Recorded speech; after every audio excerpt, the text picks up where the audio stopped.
Hey, Prime members, you can listen to Crime and Sports early and ad-free on Amazon Music. Download the app today. Rakuten is the smartest way to save money when you shop because you earn cash back at over 3,500 stores. Fashion, beauty, electronics, home essentials, travel, dining, concert tickets, and more. Your favorite stores like Lowe's, Levi's, and Nike pay Rakuten to send them shoppers. And Rakuten then passes on a part of that payment to its members as cash back.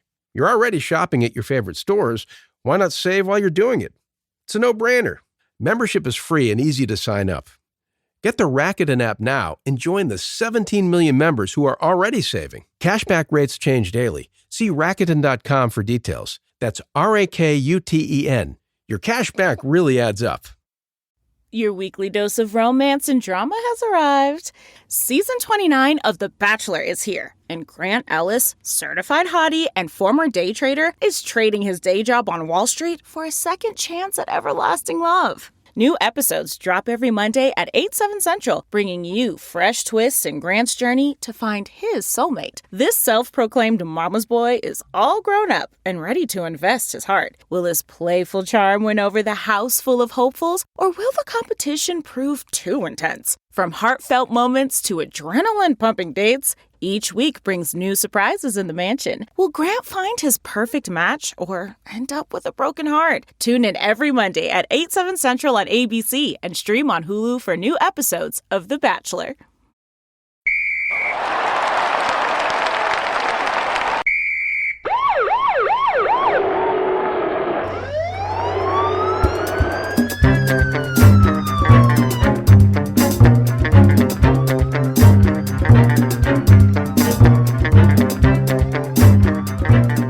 Hello, everybody, and welcome back to Crime and Sports. Yay! Oh, yay indeed. Jimmy, yay indeed. My name is James Pietragallo. I'm here with my co-host. I'm Jimmie Whisman. Thank you, folks, so much for joining us today on another crazy edition of Crime and Sports. We can't wait. I apologize for sounding like this.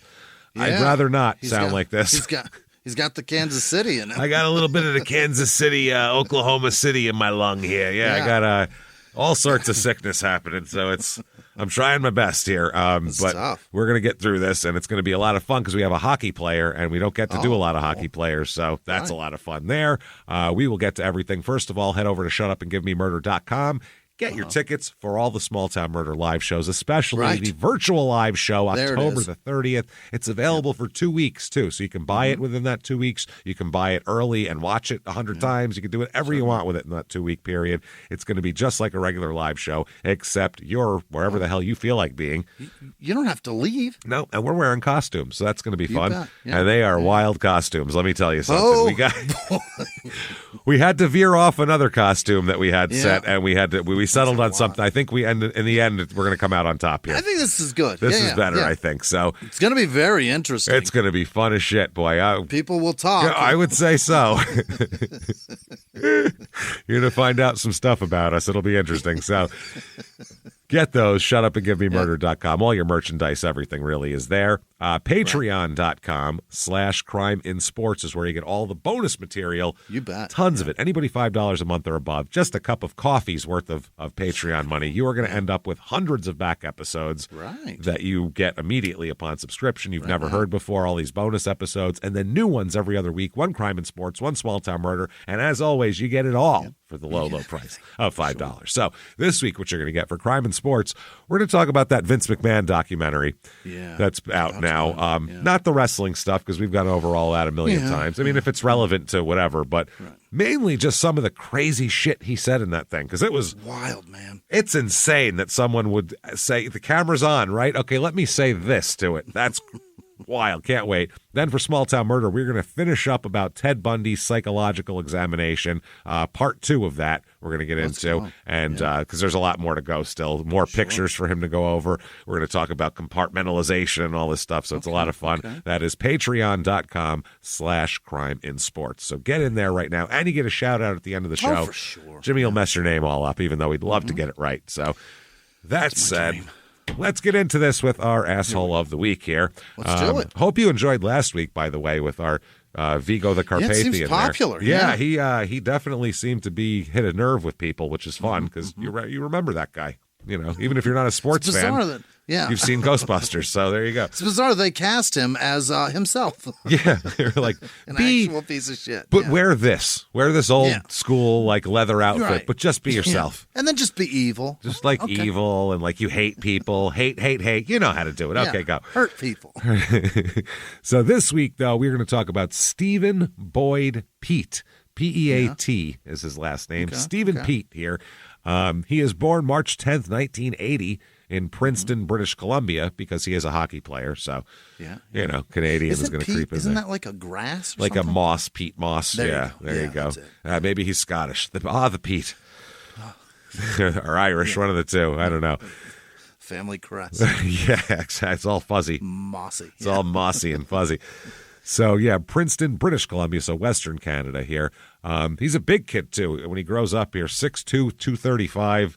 Okay. Big old bruising hockey player, man. He's not a guy you'd want to trifle with, I don't think. No shit. You know, as a normal human being anyway. Maybe in hockey, but who knows.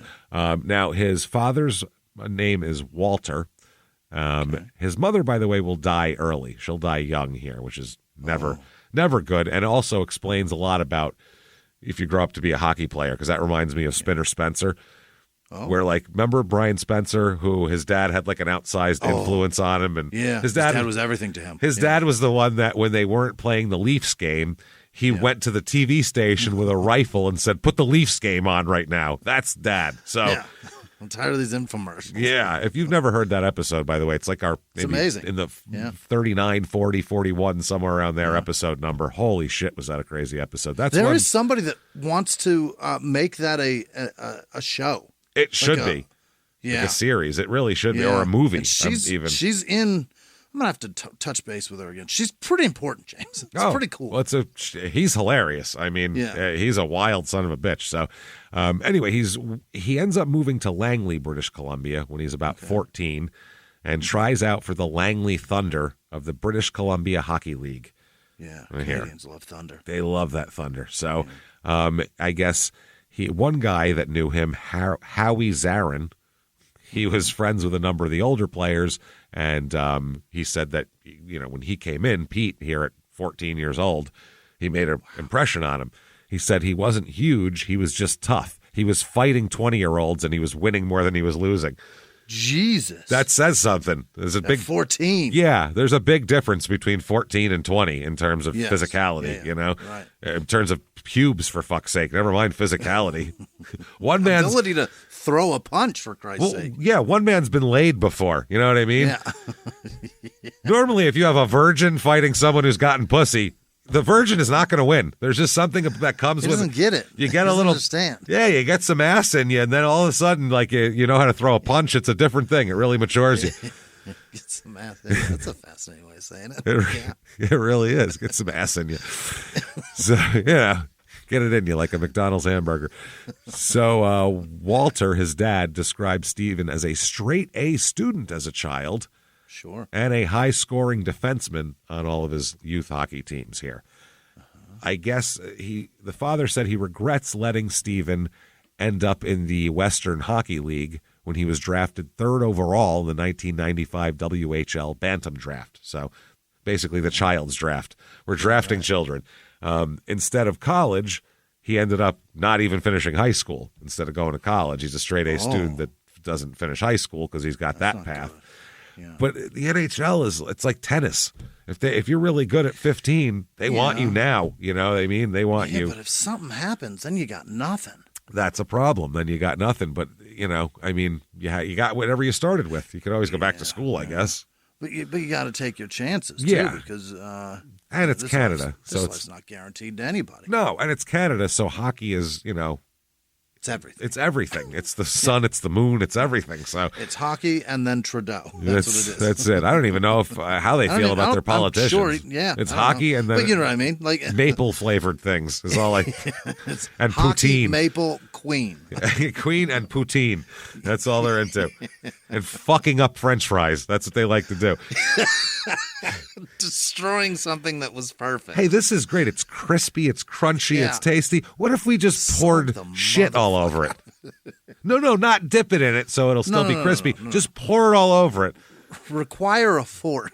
Make a French fry slurry out of this weird shit and French fry. I don't even know what to call it. It's just weird. Let's make American chili cheese fries gross. Let's do that.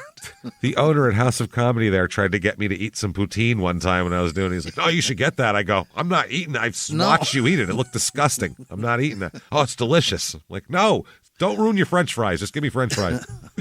Is it gravy or something? It's a gravy. Yeah, it's like a weird, like a dairy gravy. I don't know what's going on. No, it's strange.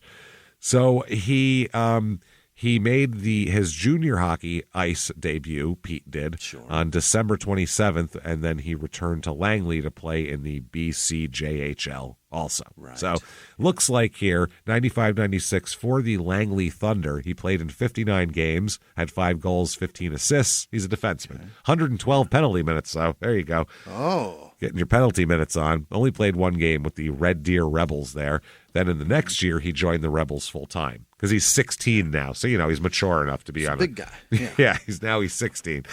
In his rookie season, he had 3 goals, 17 points, and he had 161 penalty minutes. He's a fighter. Okay, yeah. Our guy is a fighter here.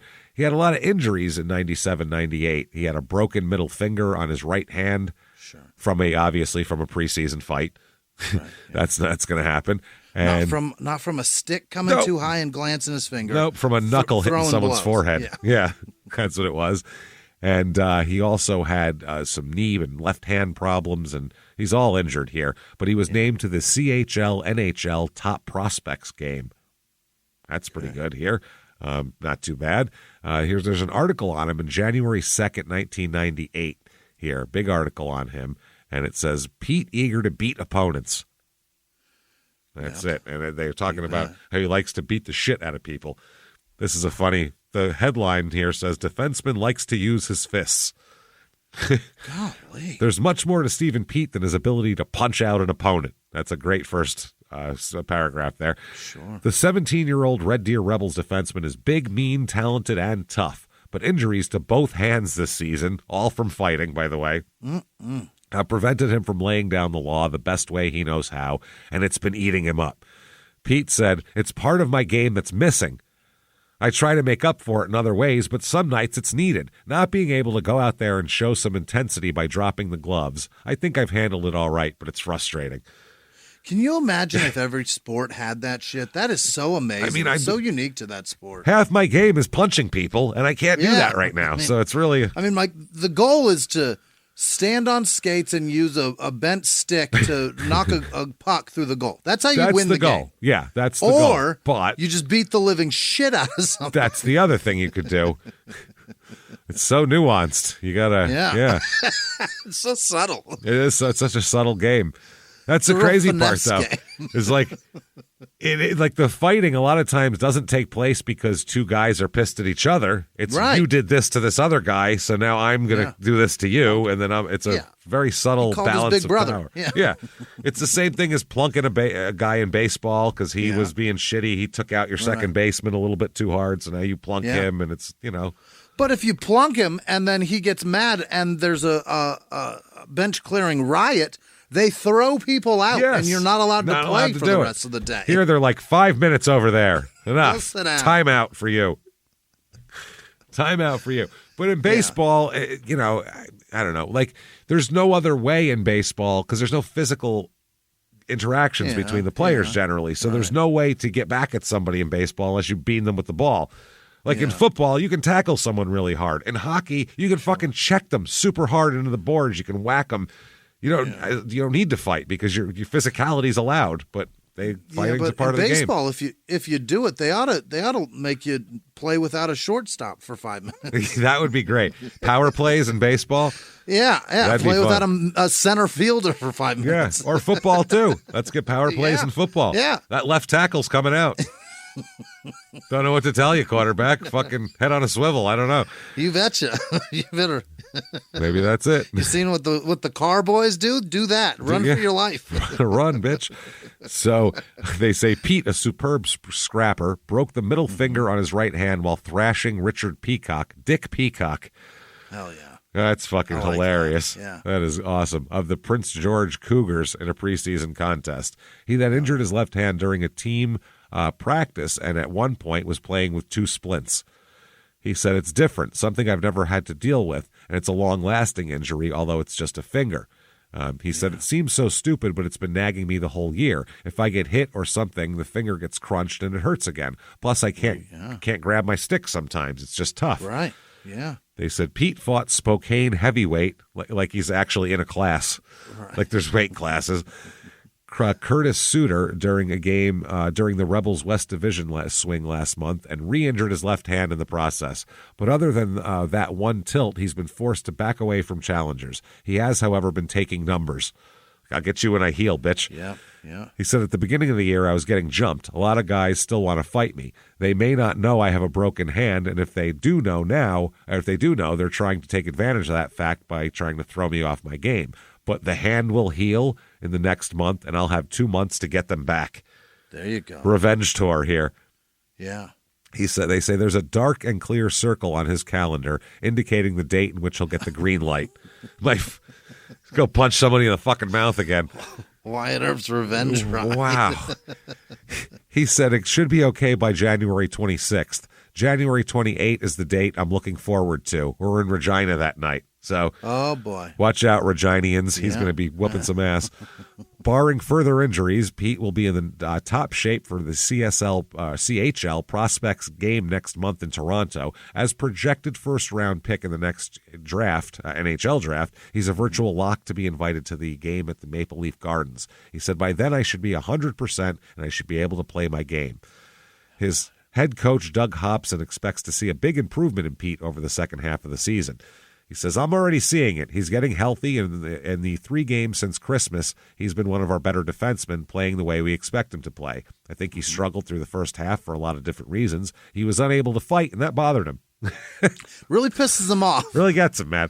Yeah. It's a part of his game that he enjoys, and he gets a little more room because he's good at it. There's also a time he was playing with 2 splints, one on each hand. Then he had a bad knee. It was just one thing after another, including all the talk of being a high draft pick next year. You combine all those things, and there were a lot of distractions for him during the first half of the season. Makes sense. Okay. Yeah. So, that year, 189 penalty minutes in 63 games. Wow. Damn, he is doing it up. What kind of money is he pulling down in this? Not much for the minors. No? Not very much. No. I think this is one of those, I don't even know if they might be in team housing. You know what I mean? Okay. Like it might be like a game, like a slap shot situation where the Hanson boys are sharing a hotel room, racing their slot cars. So June 25th, 1998, they're talking about him being a possible first-round draft pick in the NHL draft. Oh, first round. Yeah, there's an article here saying, according to Central Scouting, Red Deer Rebels defenseman Stephen Peat will likely be picked in the second round of the Saturday's NHL draft in Buffalo. Wow, They have their draft in Buffalo. That says a lot about the NHL. They wonder why you're having your draft in Buffalo. That's why. Why don't all these people watch? Because your draft's in Buffalo. That doesn't sound like it matters. We know what's happening. Yeah. Fuck you doing? Have it in Toronto. What are you doing? You know what I mean? Yeah, anywhere. Fuck, man. There's so much right there. Yeah, you're Vancouver's right there, isn't it? It's on the West Coast, but what's over near Toronto? Ottawa's there. There's all kinds of. It's Toronto, there. Montreal is cool to the shit. east. Yeah, Montreal. You got all NHL cities. Ottawa's somewhere in there. So he said, the general manager of the Rebels said he could definitely go higher. NHL teams all have their own scouts. Wow. So he's ranked 30th among North American prospects by this group here. At this time last year, the Langley native was projected as a possible top 10 pick, but his sophomore season wasn't as productive, because he was injured. They said, still the best scouts have long memories, and Simpson suspects the 18-year-old made big enough impressions 2 seasons ago to warrant moving up to the first round. This guy says, I feel he'll be a late first-rounder, somewhere between the 20th and 27th selection. Okay. Now, he is one of 6 guys on the team that they expect to be drafted, too. Really? So they're going to lose some dudes here. They got a good team. They got to be a good team. So anyway, here we go. 1998 NHL draft. Jimmie, number 1 draft pick. As if I could pronounce that motherfucker's name. The look on your face was like, oh, God, I didn't expect that. Oh, no. Yeah. Any one of the first 10 draft picks, any one of them. No. Is there a Francois in there? There is not.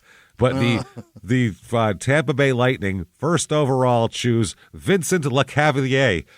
Yeah, I would have never been able to pronounce that. No, I don't know shit about that guy. Apparently, he played 1,200 games in the NHL. That seems to be pretty Vince. good. Get after it. Nashville then picked David Legwand.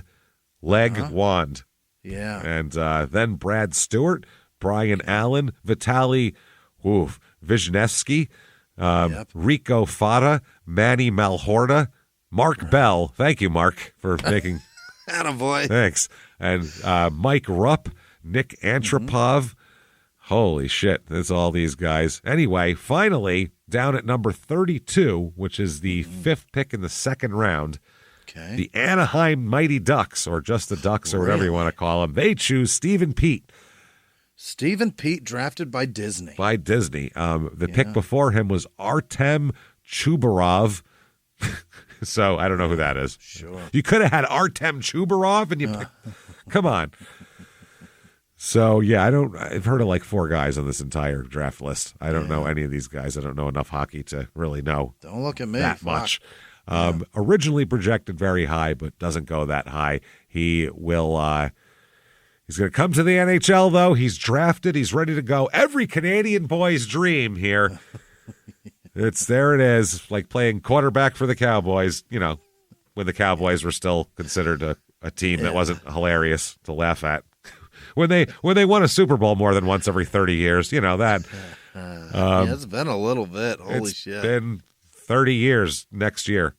Is that right? They Is won it 95? They won it in 96 from the 95 season. So holy 30-year anniversary of their ineptitude coming up. Wow. Yeah. I've never seen a team go from a dynasty to never going back again for 30 years. That's really incredible. Their owner was a young man. Yeah. If he'd have died then, they'd have felt bad for him that he was so young and had so much life left. All the 18-year-old strippers that he has sex with were slightly less grossed out back then by him. Slightly. Is he 90? How fucking old is that I don't know. guy? He's old as fuck. He wasn't that old when he bought the team, but I mean, he bought the team in 1988. So holy shit, he was only born in 42? Yeah. He looks like hell. Yeah, well, he's fucking 80. 82 years old, yeah. 82. Yeah, he looks like dog shit. That's too bad. So, Grace here for Stephen. Yeah. We're going to go with Grace right here, I think. So 98-99, after attending camp with the Ducks, he returns to the Rebels for the 98-99 season, where he is named one of 4 rotating assistant captains. Okay. He had 2 goals, 8 points, and 488 penalty minutes for them that year. Oh, boy. 488 penalty minutes. I guess his hands feel better. Wow. The Rebels then trade him to the Tri-City Americans. So he's owned by an NHL team, but then he plays for a minor league team, and they can trade him at will around the minors, which is there's no like structure, I don't think, to NHL. Whereas like if the Yankees draft you and you go to their minor league team, the Hudson Valley Renegades can't trade you to another minor league team. You're in the Yankees farm system, whereas this is like there's no farm system type deal. It seems like it's just the minors, and then it's weird. So he goes to the Tri-City Americans. And he played 5 games for them and strained an abdominal muscle and was out for the rest of the year. Oh, no. So only 117 penalty minutes that year, which is obviously well below his potential. For 117 in 5 games? And no, that was altogether 36 games. All right. So, well below his potential for fuckery. You know what I mean? Certainly. 99-2000, he played 12 games with the Americans during that season with 2 assists, 48 penalty minutes. Then he was traded again to Brett the Hitman Hart's hockey team, the Calgary Hitmen. Hell yeah. So we have crime and sports crossovers here. Not that Brett did anything, but we have more sports people that we've talked about. He's a good guy. From everything I've seen, he has. I haven't heard anything crazy about Brett as far as. Perhaps he had enough time because he was a fucking superstar, and then with that screw job, then for a long time he was kind of I don't know. Well, he had a stroke there in the late 90s too. Yeah, Bill Goldberg kicked a stroke into his head, and that wasn't good. So that's what stopped him from wrestling was the stroke and the concussions. He stopped doing it because of that, and then so he's Yeah, he's been in hockey. Yeah. Well, that was before that. That's why he went to WCW to get kicked in the head by Goldberg. Because he was going anyway, but then the screw job was the last WWE match. That was their send-off, fucking jerks. That was the send-off. January 5th, 2000 here, Calgary Herald has a little article on him, and it just says, memorable is the title. And it says, pacifists be damned. The first period set to between Calgary's Stephen Peat and Lethbridge's Eric Goddard was a beauty. The two principals adhered to the code of the West by dropping their helmets and gloves at the hitman blue line before exchanging the toe-to-toe blows. In the end, Peat picked up the decision by using a constant flurry of rights with a few timely lefts thrown in for good measure. Just to rock his head a little. They covered that like it was a boxing match. Yeah. That's a hockey game. That is Calgary. That's good shit there. Canada's fun. So he's going to miss more time this season with a hip injury and some suspensions, and also this incident that happens here. February 3rd, 2000. Jesus Christ.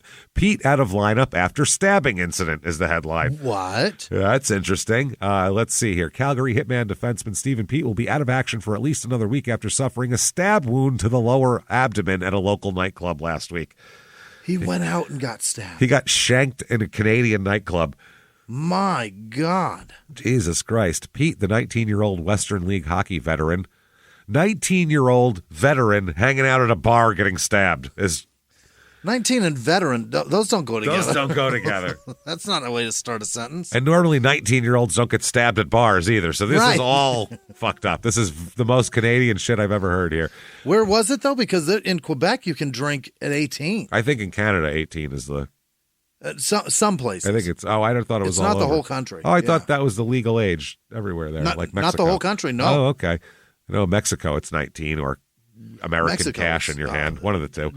Drawing wind and can afford cash in your hand. Yeah, that'll do it. Alive and able to swallow. He knows how to pronounce Tecate. Let's give him one.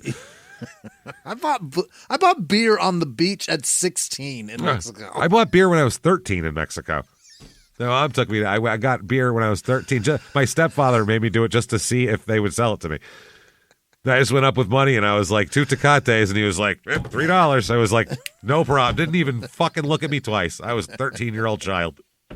Unbelievable. And it tasted so good and disgusting. Cold on the beach. Yeah, that's why.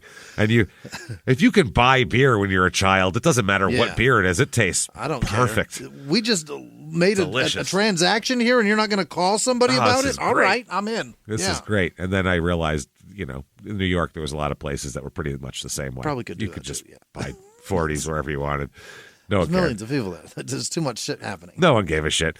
Get it and get out of here. So they say the 19-year-old Western League veteran was stabbed at Outlaws nightclub early last Thursday after trying to prevent an altercation between a teammate and a group of strangers. I find that hard to believe.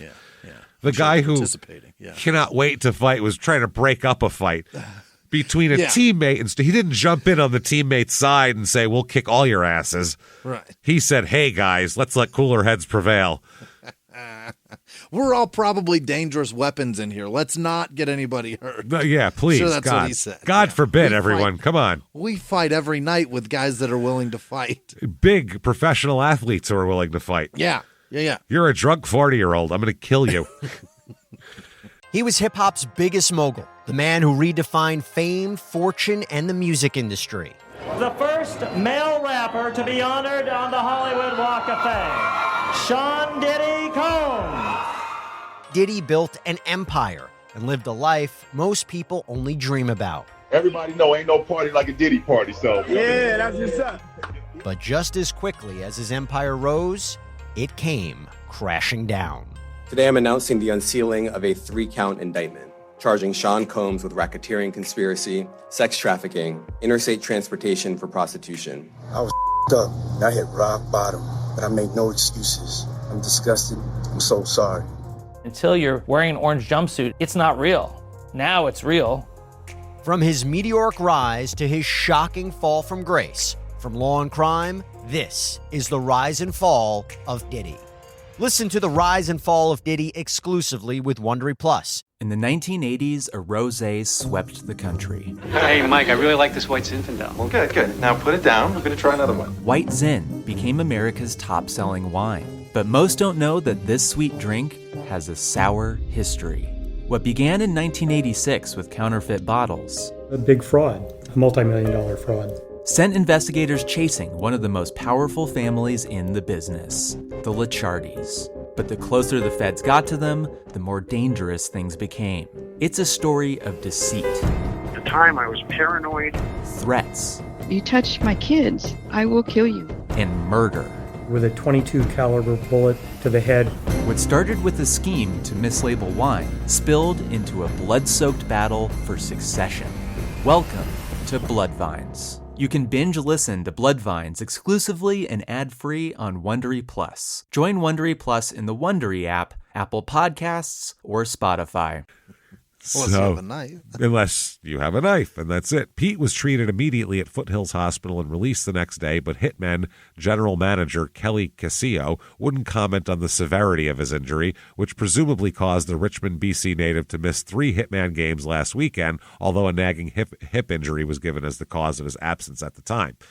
The general manager said the incident is under investigation right now by the police, and I can't comment on it since it might hurt their investigation.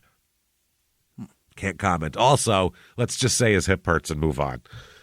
Yeah. He wasn't out hanging out at bars and all that. He got poked. A guy named Richard Ward Pay, who's 20 years old, has been charged with assault with a deadly weapon and 3 counts of being unlawfully at large, so he took off too. Yeah. But, I mean, if you're going to fight a hocky team, you better bring your knife. Probably, yeah. If 2 hockey guys want to fight me, I'm stabbing one of them every time.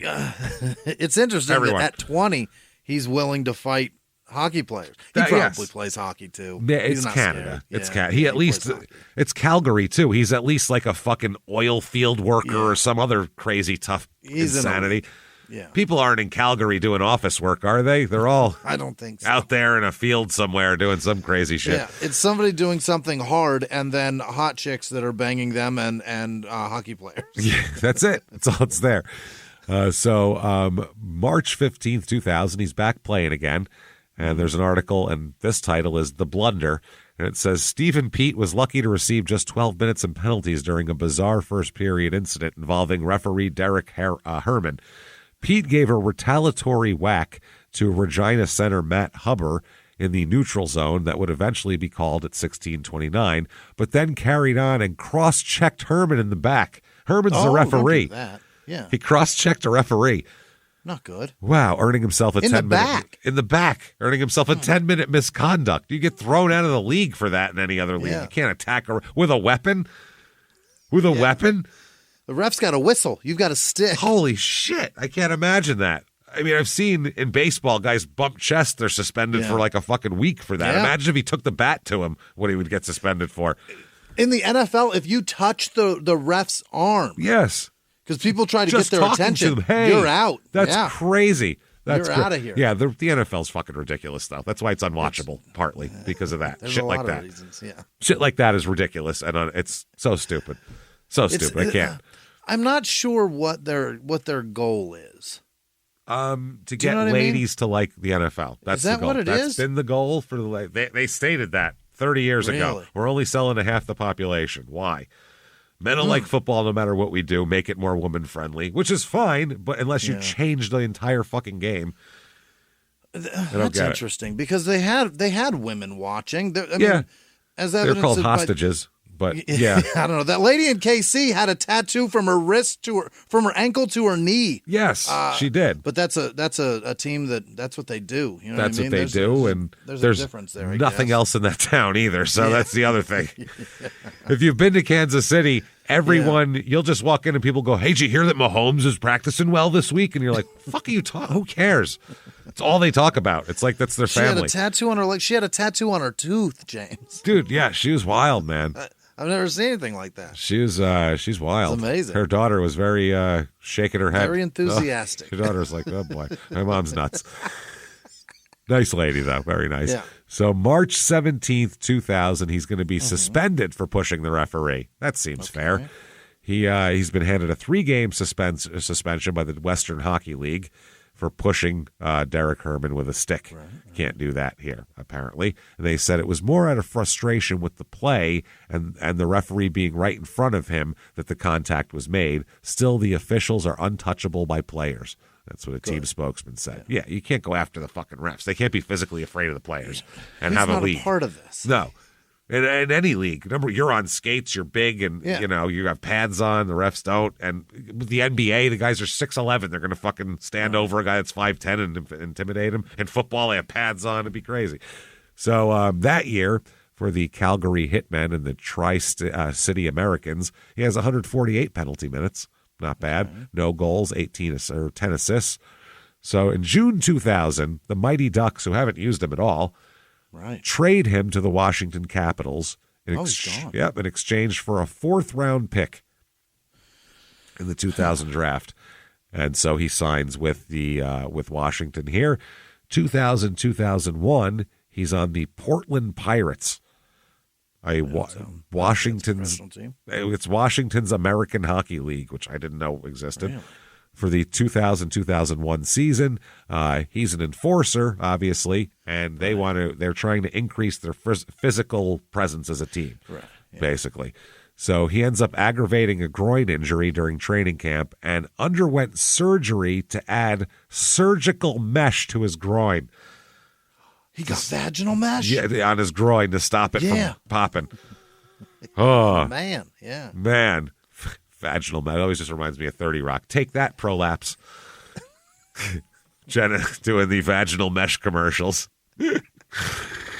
Oh, God. Okay. So he got that for like a muscle. I guess to keep it keep it in place, basically. Right. They like won't pull and pop what do they call that? When your fucking muscle comes through, or when your intestines come through your muscles? Oh, like a hernia. Call that? Like a hernia. There's the word. There you go. Yeah. Hernia, that thing we're all terrified of. One of those. Every man on the planet probably has one and is afraid it's going to get worse. Just doesn't care. Just lets it go.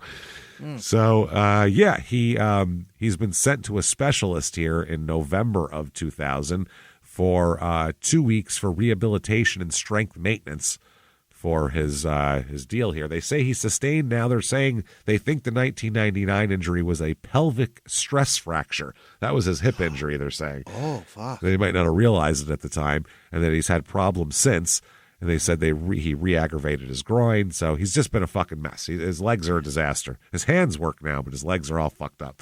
Right. So that year, here, the Portland Pirates, he doesn't really play much, only has 16 penalty minutes. So he wasn't playing very much. No. 2000, 2002, or 2001, 2002, same thing, 57 penalty minutes in 17 games. And then he ends up on the Washington Capitals. Here you go. Going to the NHL, baby. Here we go. Yeah. Not bad. The Capitals are 36, 33, 11, and 2 that year. Mm-hmm. What?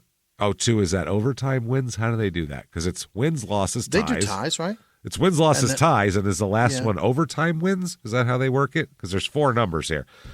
Whoa, were there not 4 there? It's 36, 33, 11, and 2. They are. So the 2, I don't know what the fuck that means anymore. Fucking, whatever. Huh. They're second. Shootouts? Maybe that's what I mean. Win by shootout. That's what I'm thinking possibly. Finished second in the NHL Southeast Division, which the NHL shouldn't even have a Southeast Division. The Southeast Division should be fucking Boston, New York, Pittsburgh, Philly. That should be the Southeast for hockey. Yeah. Not fucking Miami. Nashville and Miami. No. And, Carolina, Tampa. Atlanta. Get the fuck out of here. There's no ice there. Atlanta has a team. The Thrashers, yeah. That's right. Wow. They're but I guess they do well though. These teams are successful down there. People like hockey. Fuck it, I guess. Yeah. I mean, if they're into it. I mean, is there Nashville. Not a Mississippi or Alabama team? There's not a Mississippi or Alabama team for anything, for any professional sport. Isn't that wild? Yeah. Well, they're when you're in the bottom 3 in everything economic, that's what happens. Nobody goes there to do anything. Right. Yeah. When's the last Alabama or Mississippi show we played? Exactly. Yeah. We've never played one, have we? No. We never will either. Birmingham, I guess, is the only one that would. Yeah. No, thanks. Nashville's right there. Yeah, come up there. Y'all can drive on up to Nashville, okay? Sorry. Some sweet tea. Yeah. Sorry. You motherfuckers kept electing George Wallace. I'm not coming there. Suck my dick. Suck my guinea dick. It ain't happening. Yeah, I hold grudges 50 years later. That's all right. From shit that happened before I was born. Don't care. Done. I've heard tell and seen videos. Not a nice man. Plus, I've been in the South and been asked, "You some kind of Jew or something?" So I don't need that from people. Never mind. It is an interesting place. Yes, it is. I'm good on that. Nashville's South enough for me. That's good. Yeah, that's right. That's right. I'm telling you. That was the guy that was on TV with Muhammad Ali, right? Muhammad Ali. Was he on? Was he the guy? He's the guy that kept running for He's the governor of Alabama that kept running for president as a Democrat under the segregation ticket, basically. Right. I think he was the one on TV arguing with Muhammad Ali. I would love to see Muhammad Ali rip him a new asshole in an argument because I'm going to look it up. I think that's who it was. Wow. Yeah, he's a real piece amazing. Of shit. And they just kept electing him. Yeah, it's a pretty good till he fucking died. I got to look that up now. I want that. So this year, I'd give you the roster, but there are so many like European accent marks and shit that I don't even know who the fuck is on this team. Craig Billington, I can pronounce that. Sergey's? There's a Sebastian here, a Sylvian, a Jacob with a UB, an Ulf. Boy. We got an Ulf. ULF? Yeah, like not even Samuelson either, a new Wolf. That's fucking funny. ULF sounds like a band on your television. Yeah, it does. ULF? ULF, yeah. God damn. Well, there was another guy from the 90s, I remember. I know like 90s, 80s hockey players from the ones that were on video games when I was 12. That's who I know because I play that. But otherwise, I don't know shit about it. Jean-Francois Fortin. Hell yeah, there's a Francois. There's a Sergey Gonchar. There we go. Fuck yeah. Fuck yeah. Got him. We got a Benoit Hogo, Jaromir Jagr. I know him, obviously. Jagr. He's really good. All right. It's a Trevor Linden. I remember him from video games. He used to be on Vancouver back in the fucking day on video games. Trevor Linden, if I remember. Yeah. Let's see. Yeah, that's who we have here. So I don't know any of these people generally, just a few of them. Anyway, he makes his NHL debut on October 8th, 2001. He plays 3 minutes and 54 seconds in a 4-0 loss to the Bruins. Right. So they probably put him in garbage time when the game was over. He played. Yeah, but they called him up for this game because they didn't have an enforcer, the Capitals, and they anticipated facing a very physical opponent. So they brought him there. But he's going to end up being sent back down here. He only plays in 38 games for Washington that year, but he looks like $754,617. That's marvelous. Not too shabby. And we do have here, he fought dozens of times against all sorts of fucking people. What's thought of as that season's best fight, he fought against PJ Stock. And I have the footage of that. PJ Stock and Steve Peat fought the best fight of the year. Best fight, not even a Sergey in the mix. This is from... What, the ESPYs or some shit? Who gave him the best fight? Just a thought of hockey people, really. Just they do hockey? that. Yeah, hockey. So all right, let's have a look-see. Show you what's going on here. All right, we got a face-off. Yeah. There was some other shit going on. Okay. Before the...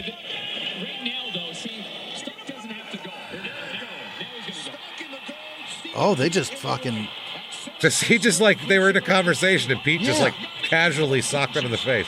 They are working each other. Oh, boy, that is a great fight. Oh, it's Rock'em Sock'em Robots. It is. They're holding each other with one arm and beating the piss out of each other with the other arms. Standing straight. Wow. Yeah. Barely moving around on the ice, just giving each other everything. Yeah. Wow. That's a real fight. They both connect at the same time. Yeah, they're just pummeling each other. Pete's still got his helmet on, for Christ's sake. And they finally break it up. And you proud of yourself? Golly. Is Pete's he the goalie? No. Pete had a big smile on his face as he went off the ice. He didn't even seem pissed. He was fun. Like, all right, that's a good time. Wow. Look at the fans cheering. This is what they want. High-fiving each other. Shit, look at his eye. Yeah, his eye. That's the other guy. Is that coming out of the eye, or is there a cut? Under his eye. He's got a nice cut there. So that's one fight. We got a couple more that we'll watch from Stephen over the years. That was a good one. Shit. They stood there toe-to-toe, holding on to each other. Blows, on each other at the exact same time. Jacking each other. So they both ate every fucking one of them. Yep, they both took it and stood there and just delivered on each other. So, which sounds gross. They delivered on each other. Yeah, that welcome to the NFL. Sounds like some Aaron Hernandez stuff, which is much different. By the way, is everyone watching the Aaron Hernandez thing? I haven't watched it yet. Okay, it's fine. Number one, the kid that plays him, he does a fine job as like an actor, but I guess it would be hard to find an actor with the physicality of Aaron Hernandez, because Aaron's had like body a was thick amazing. neck. He was fucking ripped, and this kid's like kind of pudgy.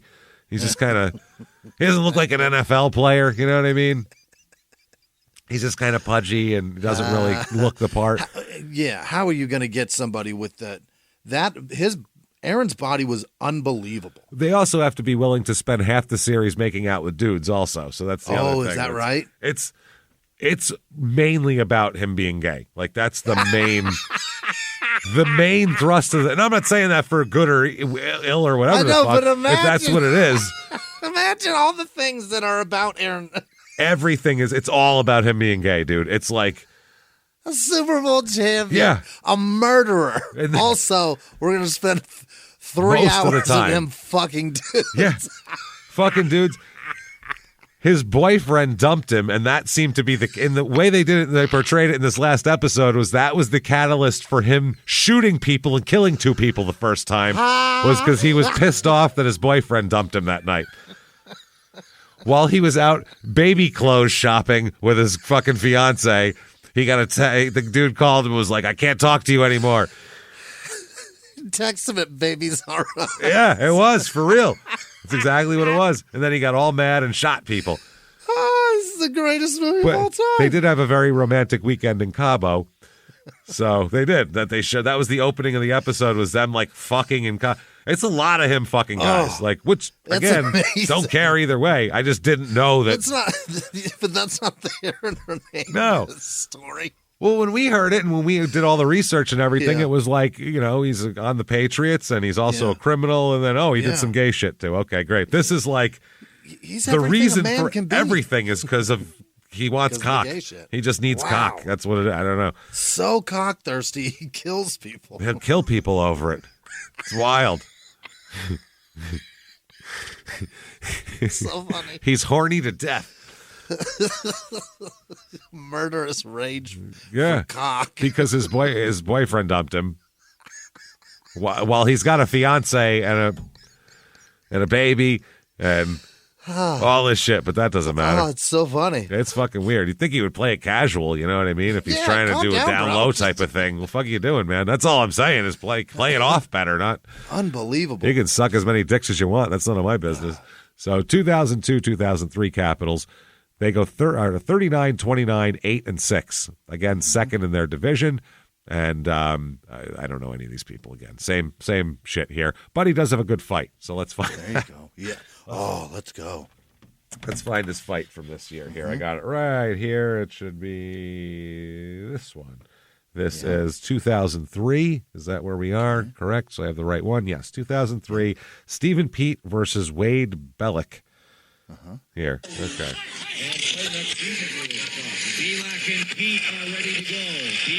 Oh, here we go. Oh, they're ready to fight already. Shit. There we go. They're circling each other, hands up in the air. It's like a heavyweight fight. That stance is great. Oh, yeah, they are.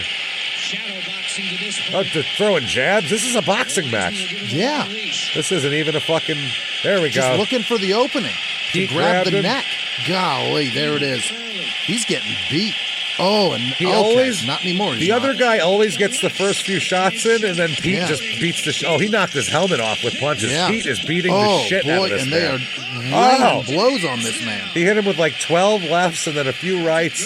Yeah, and he's almost stopped. Like, you want more, motherfucker? What are we doing? He's laughing. You can see he's laughing. He smiles, going, "You want more of this, bitch? You want this heat?" He's a big smile on his face. Well, yeah, he's pummeling a blonde man. I'm not afraid of you. You have dyed blonde hair.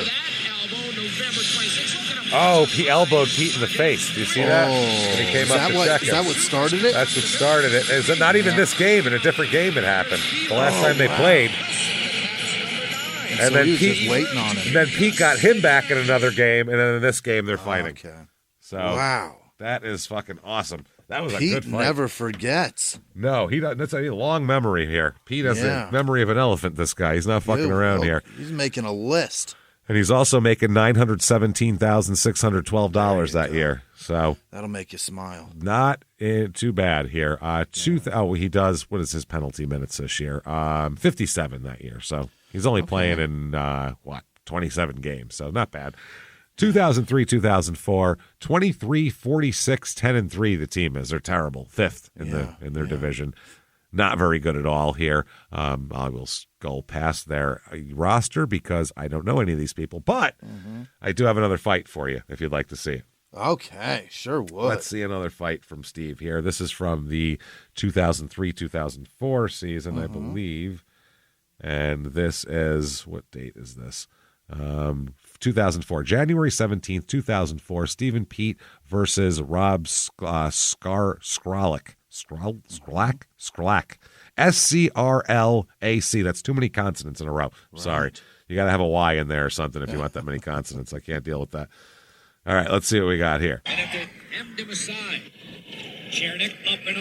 see somebody fall down. Yeah, there's going to be a... That's where it is. I see gloves on the floor.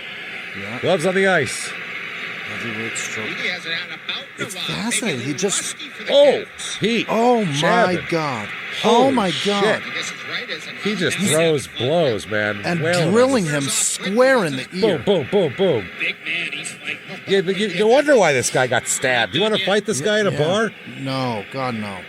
And he punches until the helmet falls. They don't take the helmets off. No. He punches it off. He punches your helmet off.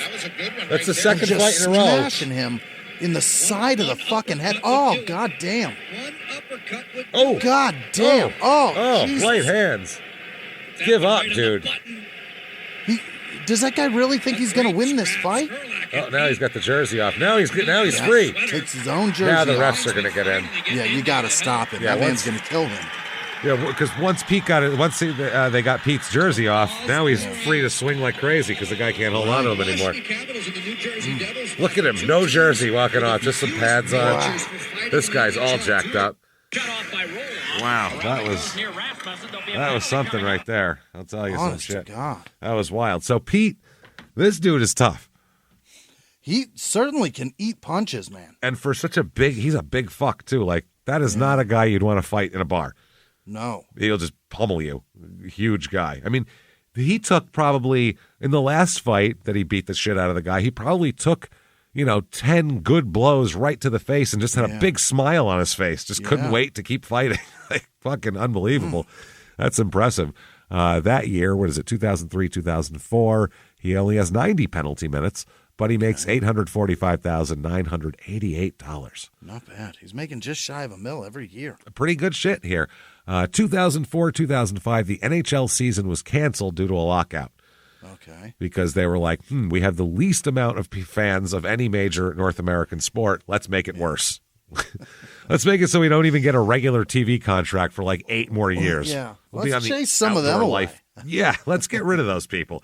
Yeah. We were starting to gather some casual fans. Let's get rid of all of them. We don't need them. So Pete was one of a lot of NHL players to sign with another league because they had to make some money and stay in shape. So he had offers from European teams, but he elected to play with the Danbury Trashers. Hell you go. What? Is that United Hockey? Absolutely. Now, we are so excited because we have done a bonus episode on the Danbury Trashers. And I remember them talking about getting Stephen Peat, and it was like a big deal for them because he was so fucking tough, and that's what we want. Remember, they just wanted guys who fight. Right. So they got Pete, they got a bunch of these other, enforcers and thugs and everything else they could find here. Was Pete in the fucking he was in the documentary, wasn't he? Absolutely, he was, yeah. Because he was one of the NHL guys they brought in to be a thug. That was right, because they got a big name, and then they got Gretzky's brother. Gretzky's brother. Trasher signed Gretzky's brother in tiny letters. Phil. Or whatever. Pete Gretzky. Here he is. How you doing? Bill Gretzky. Nice to meet you. Yeah. Yeah, I think Pete was the guy that fucking got knocked out on the ice that broke his leg? I don't think so. No, I think that was the other guy. The guy he wasn't an NHL guy. That guy. Okay. That guy was just like a regular monster. Like a minor league shitheel, basically. Lunatic. Yeah, minor league lunatic. Exactly. So after 4 seasons with the Capitals, he has 8 goals and 2 assists in 4 seasons. Okay. 234 penalty minutes here. He is traded on December 28, 2005 to the Carolina Hurricanes. Okay. So he was assigned to the Lowell Lock Monsters and played 3 games there before sustaining a season-ending groin and abdominal injury. God damn. He'll never play for the Hurricanes, by the way, ever. Really? Nope, never. He has injuries to his groin, pelvis, neck, and a broken hand that will basically keep him in the AHL. Whenever they think about bringing him up, he hurts himself again, and he can't be brought up playing again. In Massachusetts? Is that where he's at? I believe so, yeah. What was it? The Lowell. Yeah, it's got to be Lowell, Massachusetts. Lowell, Mass, yeah. So he makes no NHL salary 2004, 2005, obviously. 2006, the Lowell Lock Monsters and the Hershey Bears. He plays a total of 8 games that year. Oh, my God. His career's coming to an end. Not much. It's not going well for him. I can tell you that much right now. So on the NHL, after the 2005-06 season, he's done in the NHL. He'll never play in the NHL again. Done. So he made a career total of, that was in today's, he made a career total of $1.9 million, $900,205 in his whole career, which is equivalent to $3,251,057 now. Today, yeah. So not a lot of money at all. No, but it's certainly more than a fucking electrician will make over his lifetime. I mean, yeah, I guess so. Yeah, $1.9 million. Yeah, but I mean, if you think about how much of that is taxes, agent, this, that. Yeah. The electrician. Yeah, this guy better learn his fucking trade. Looks pretty good. Yeah, this guy better learn a goddamn trade, is what I'm saying. He's get a garbage route or a bread route or some shit. Make some real fucking money. He's going to be happy to be fixing fuses pretty soon. Yeah. So 2006-07 in the AHL is when he's with the Albany River Rats, and they are the New Jersey Devils AHL affiliate. So they have their own little minor league team there. And he plays for them, and he has 1 game and no stats. Yeah. That's it. Now, it says he retired in 2007, but then there's an article here from 2008, October 2nd, 2008. We don't know that he played, but he agrees to terms with the Phoenix Roadrunners. Oh, is that right? Do they still have them in Phoenix? No, right? No. They're gone, right? I remember them as a kid, man. The ads for the game. Yeah, the Coyotes left town. So if the Roadrunners didn't follow, they should fucking hightail it. Well, maybe they should come back now. There might not be 20,000 fans that'll see them. They certainly left a void. Yeah. But maybe there'll be 6,000-7,000 fans that'll come out for the games to watch them. You know what's crazy, too, is that Phoenix was becoming a hub for hockey, which is fucking shocking, According to who? According to all of hockey, it was a destination for children to start growing up, and because there's nothing else, they could just play hockey all the time. There's people in the NHL that were born and raised in Phoenix, Arizona, James. Yes, they'd have to be extremely wealthy kids. Yeah. That's the only way to be a hockey player in Phoenix is you have to pay for shitloads of ice time. Yes. They're North Scottsdale kids and Northwestern Phoenix kids. I'd still take like Calgary and Edmonton as more of hubs for hockey players where the kids can just go outside and play. Absolutely. But there are thousands of children in Phoenix that are playing hockey now. There's a whole league that travels. Yeah, and their parents are going to realize just because they're wealthy doesn't mean they have any hockey talent when they get to a level at some point. Yes, I can afford to pay for all that shit, but there's some Canadian kid that goes in his yard that has 10 times more talent than you. But it was that the Coyotes would have their kids wanting to be in a league, so that's why I think that's why it formed, because it was children of hockey players that want, and then other kids want to play with.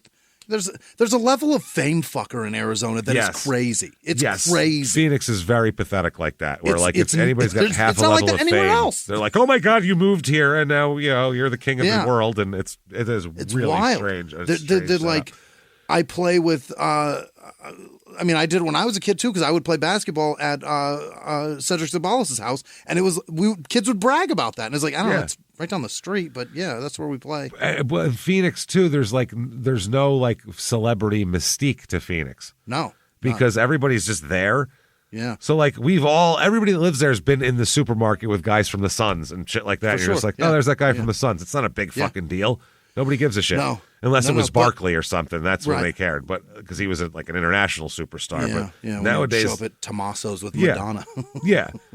Like nobody cares. But like, it feels like in other cities, like the guys are more celebrities. Like, look at like Ohtani in LA or something. There's no equivalent in Phoenix or like Aaron Judge in New York. I can't walk down the fucking street. Like there's Phoenix, nobody cares that much. Basketball now too, the players don't fucking they're not part of the community. Like Booker doesn't even live in Phoenix. He lives in fucking LA. No, they all used to live in Camelback. So all you had to do was go to that 40th Street Fry's and you'd see every basketball player there was. But they don't even participate in the community anymore. Like you would be able to see Tom Chambers and Marley and Kevin you'd see them out. They all had restaurants.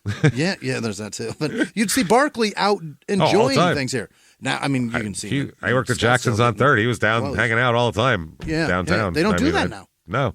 It's fascinating.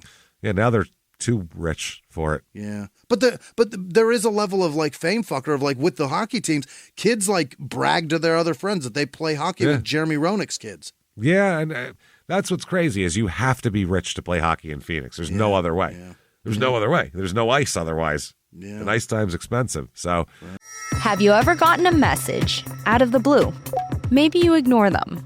Or maybe you end up in conversation. Maybe they tell you about an amazing offer. I can really show you how to make some money.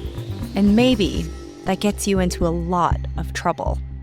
But this isn't a story about people like you, the people receiving these messages.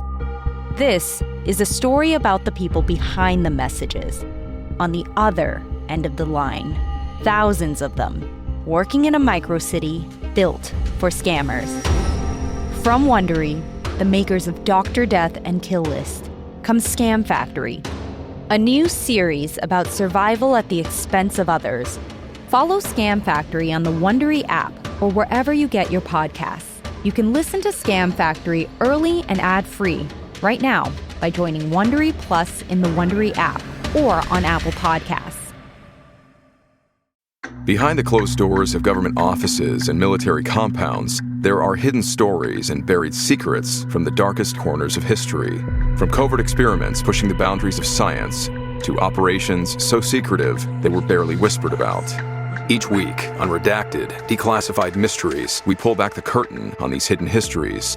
100% true and verifiable stories that expose the shadowy underbelly of power. Consider Operation Paperclip, where former Nazi scientists were brought to America after World War II, not as prisoners, but as assets to advance U.S. intelligence during the Cold War.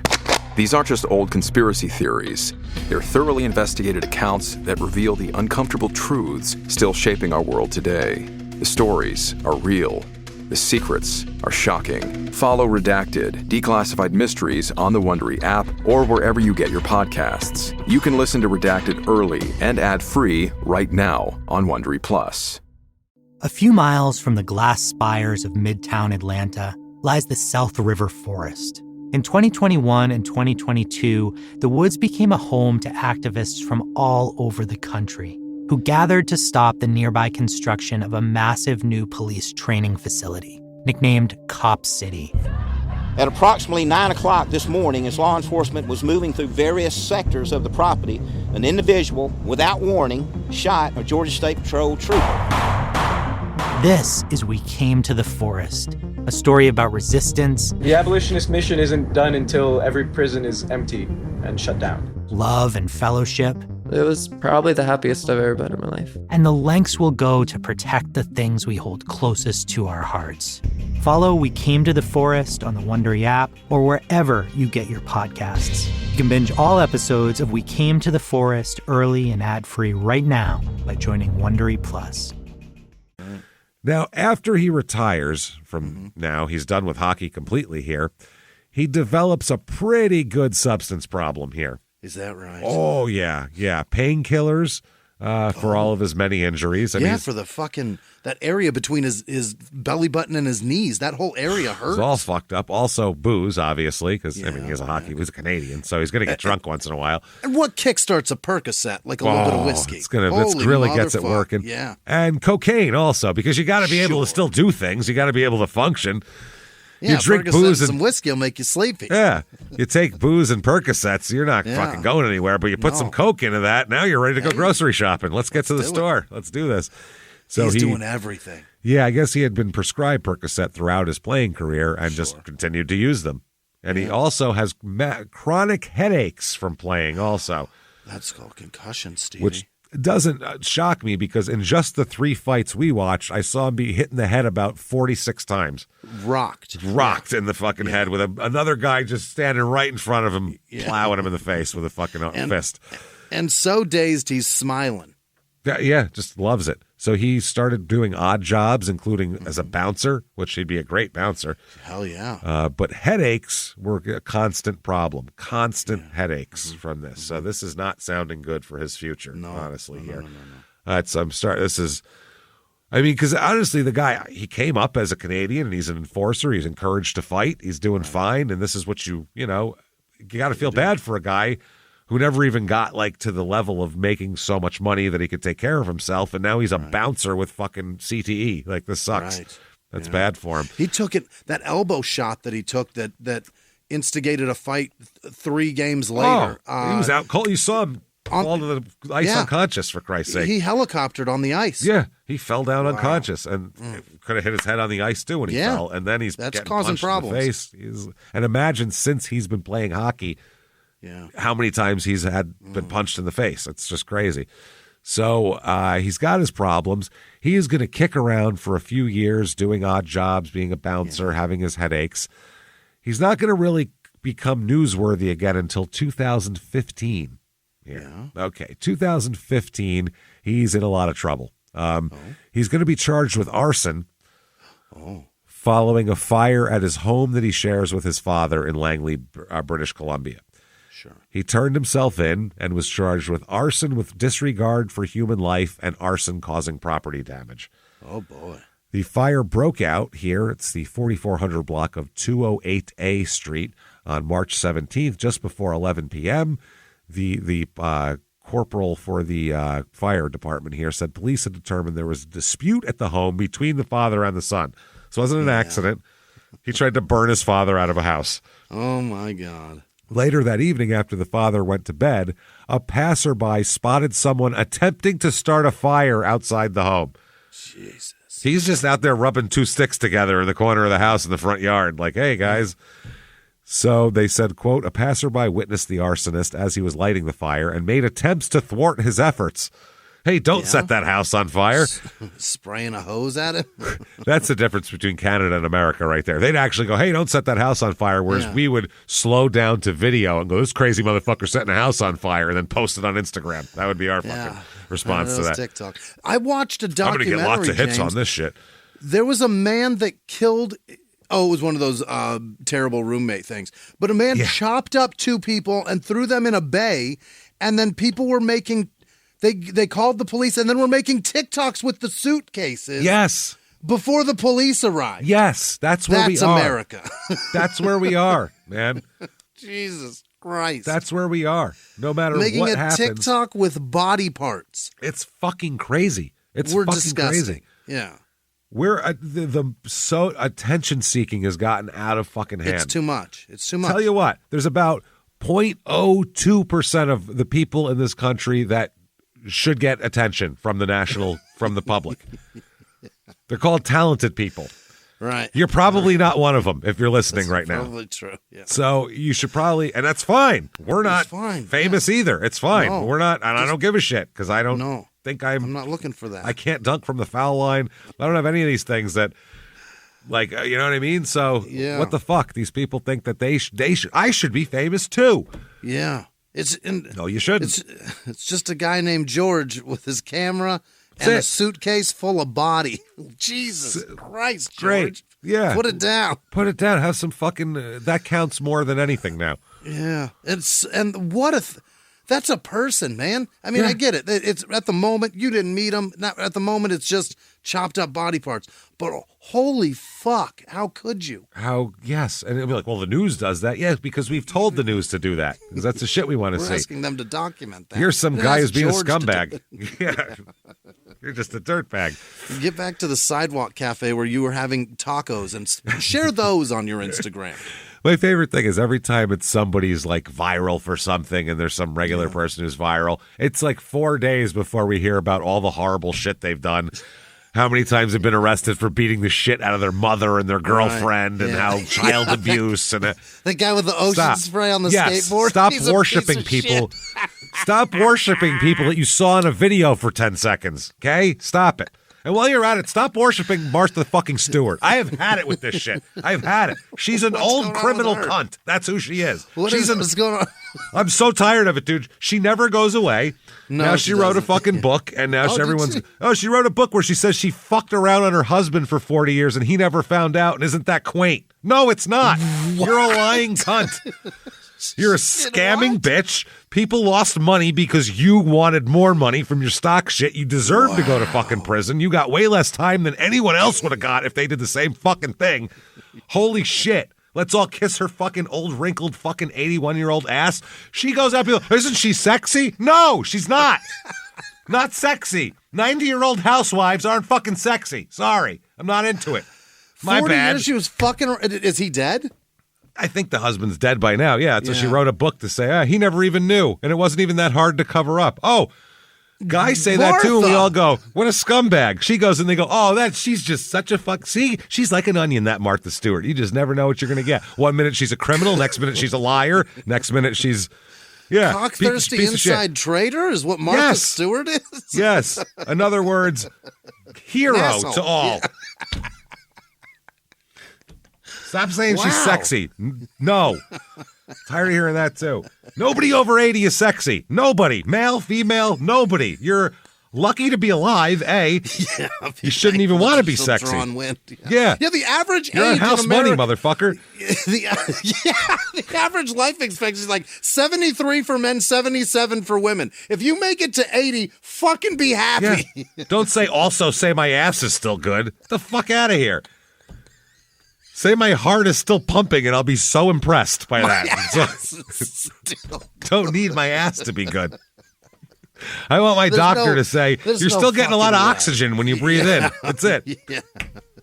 The only thing you should be worried about your ass is that it's still dropping shit every day. And only when you want it to. That would be the only thing you should be concerned about. It operates when I cognitively make it. That's what 81-year-olds should brag about. I can shit on command. And not when it ever wants to. I'm not incontinent. That's the shit that you brag about being an 80-year-old. Not my ass doesn't ruin dinner parties. Yeah. Jesus Christ. I saw a video with her and Snoop on. This is totally off the fucking reservation here, but I saw a video with her and Snoop on it where she was talking about when she got arrested and went to jail, deservedly, for white-collar scum crime. And for fucking shit things. Yeah, insider trading. She's a piece of shit. That's such bad things. I'll rob all the regular people who've invested in this because they trust my face. Right. And I'll use that trust to steal money from them, essentially. Yeah. That's real nice lady. Worse off, it's like not just steal from them, but that it's like really not wealthy people that counted on her to people. help. Housewives, old people who watched her make fucking centerpieces on television because that's all she is. That's her talent. That's her only talent. While they buy her mass-produced Christmas ornaments at fucking Walmart. Yeah, here, look, I can glue dried flowers to this poor shit. And now I what the fuck? Also, don't sell this for 3 days. I'm selling it right now. Yeah, I gotta sell it right this minute. But her and Snoop were on there, and Snoop's like, and that's when I had to step in, man, because, that's blah, blah, blah. It's like, that bitch would have fucking rolled her windows up and locked her fucking doors if you walked by her before that. Do you realize that? Yeah. Roll them up, lock them down, fucking cross to the other side of the street. She wouldn't have given you the time of fucking day if you weren't famous. She would have gripped her bear spray very tightly. Hey, Stoop, how many people you think look like you she's ever hung out with before? Right, yeah. Who aren't you? Probably a lot when she was locked up for being a criminal. No, she was in white-collar prison, so probably not that either. Yeah. Hung out with a bunch of other fucking uppity white twats who had too much money and still needed more. Bunch of other women that are surgically enhanced that cheated on a man for 40 years. Jesus Christ. So, Felicity sorry. Huffman and the lady from Full House. That's yes, Lori Loughlin. Yeah. It's them three sitting together. Jesus braiding Christ. each other's hair and trading their fucking Jell-O cups. And I get people be pissy. I don't care. Fuck Whatever, her. Fuck Martha Stewart. Honestly. What are we talking about? Martha Stewart. Fuck her and her old, wrinkly, not nice, Badass. 80 fucking 2-year-old ass. If you did, her hip would crack, though. Why? Because she's 82. Because she's got osteoporosis. No. She's not sexy. Fucking Dolly Parton isn't sexy. They're not sexy anymore. Never. Martha Stewart was never sexy for 5 seconds in her whole life. Dolly Parton used to be sexy. Now she's 100. Guess what? She's only in her 70s.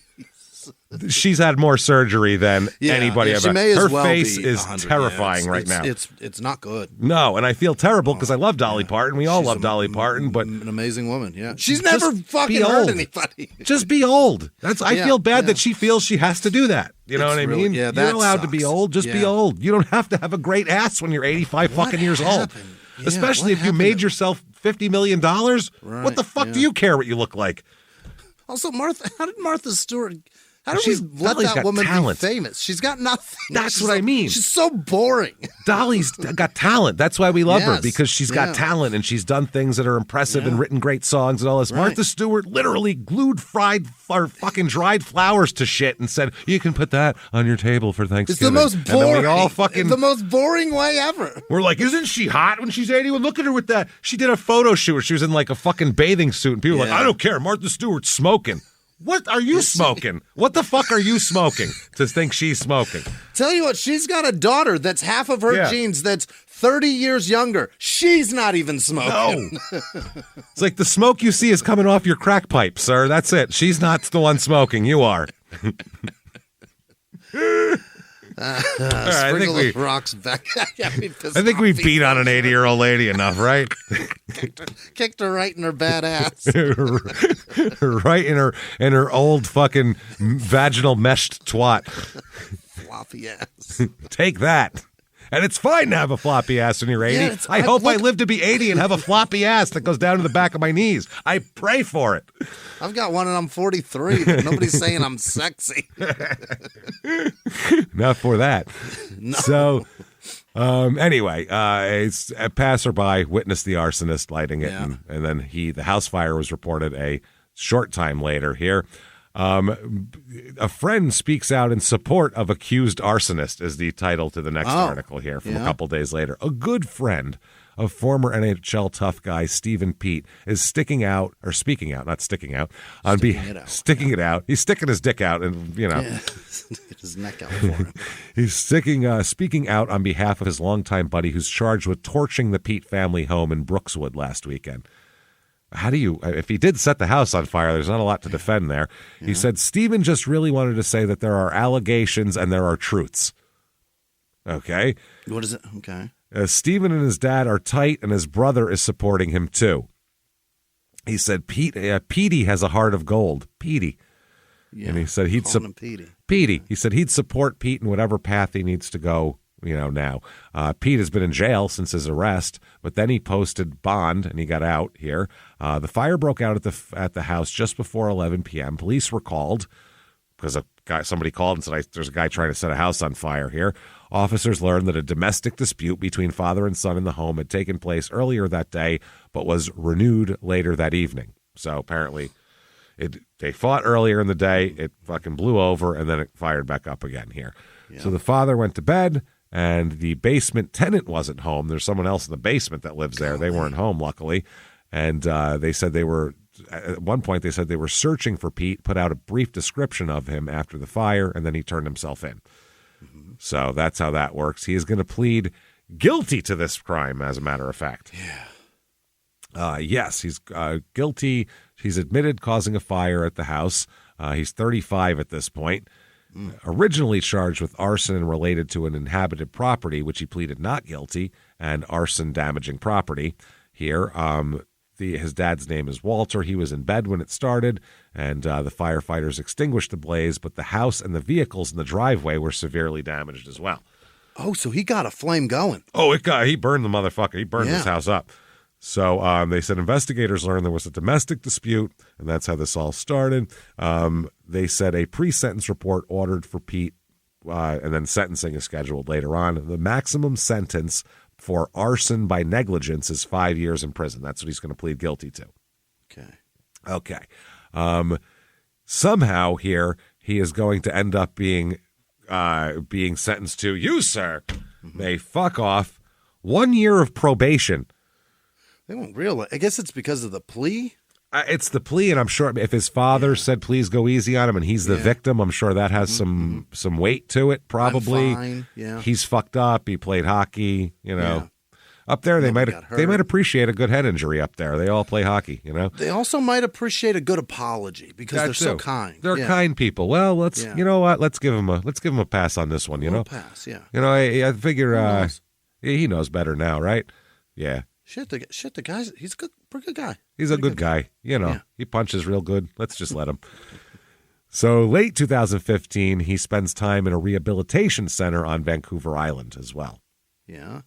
June 1st, 2016, he is a fucking mess at this point. What happened? This guy, he's in the Rudy Pocek kind of universe. If you remember that episode, it's from a few years ago. He was a Rangers hockey player who his head was so fucked up at the end of his career that he didn't know where he was in his own neighborhood. He would drive away and then just have to pull over because he doesn't know where he was or where he was going or even remember how to drive a car. Like he would just... That's unreal, man. It's really fucking, really, really, really hard here.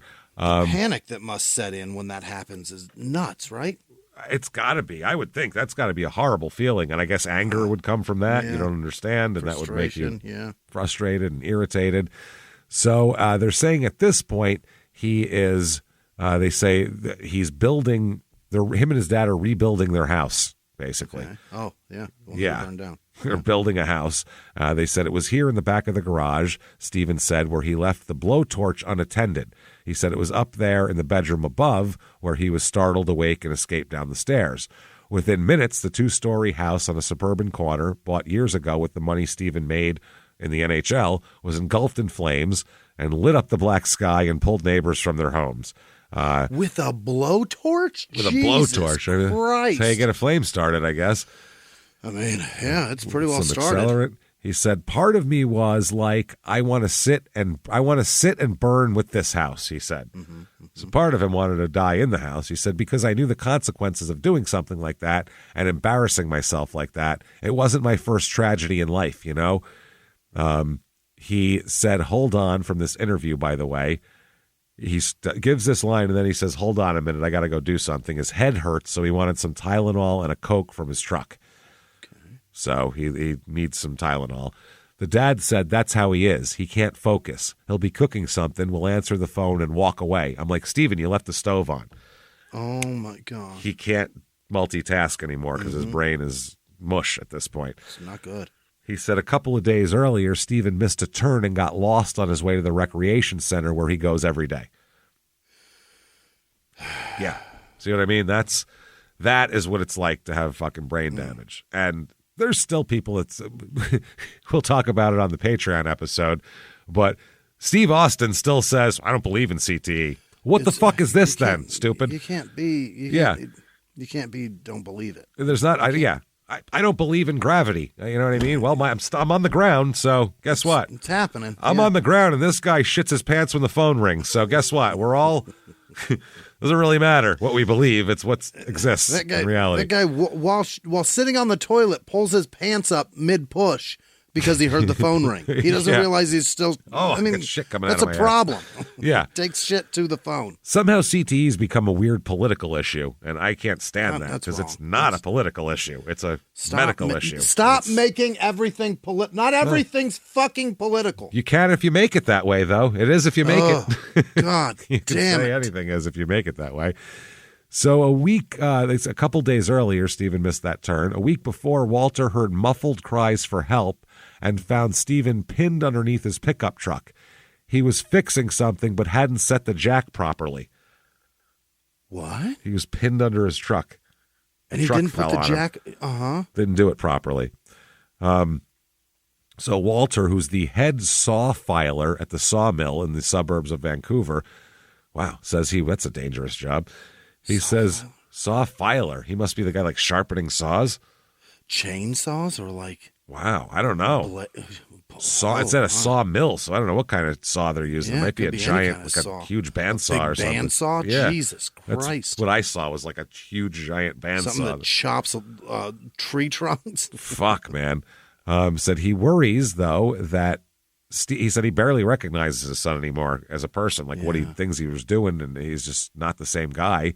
And he said he worries that Stephen will be another one of these NHL enforcers who's dead before they're 50. We did a Bob Probert episode. We did a Rudy Pochek episode. There's a bunch of them here.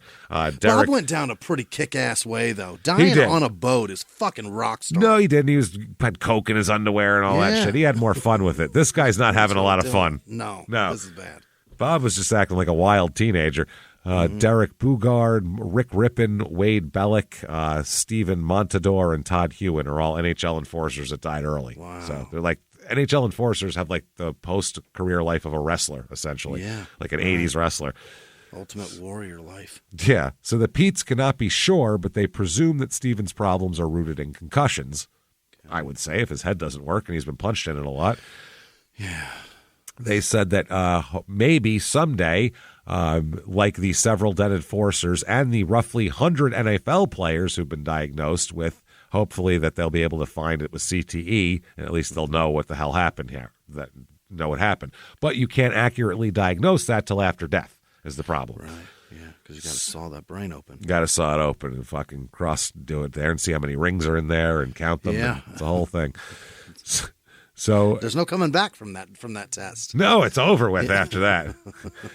So Pete and his father here worry that he has it, and they don't know what to do about it. He's got all the symptoms: memory loss, depression, impulsiveness, addiction, headaches, the whole thing, all that. Walter here said, overseeing the rebuilding of a house his son set on fire, he said he views himself as the last line of defense in his son's future, because he said, I got to basically protect him because he can't be trusted to be on his own. Yeah, he can't do it himself. He said he recently reached out to Derek Bugard's father, Len, who spent time since his son's death in 2011 investigating his final years. Bugard, who was under the contract with the Rangers, was found dead of an accidental overdose of oxycodone and alcohol. Yeah. And Walter said, what I'm going through is what he did before his son passed away. So apparently he had all these problems while he was still playing. Yeah. Which is a thing. And that was Aaron Hernandez had that thing too. If you watch the special In Between Gayness, there's a lot of head injuries. In between the gay sex, there's a bit of head injuries happening. And when they have their episodes, it's like it's so frightening and it's so sad. It's sad. They don't know. They don't know they're doing it. Have you ever been around anyone with Alzheimer's? It's the same thing. It's ugly, man. It's the same thing. If there's something obvious and you tell them and they're looking at it like trying to process it and can't and don't understand it, and then you see them get scared and then they're embarrassed and they want to try to cover the fact that they don't know. Right. It's really sad to watch them go through it. That's terrible. That human reaction of trying to make things all better when you know something's wrong. Yeah.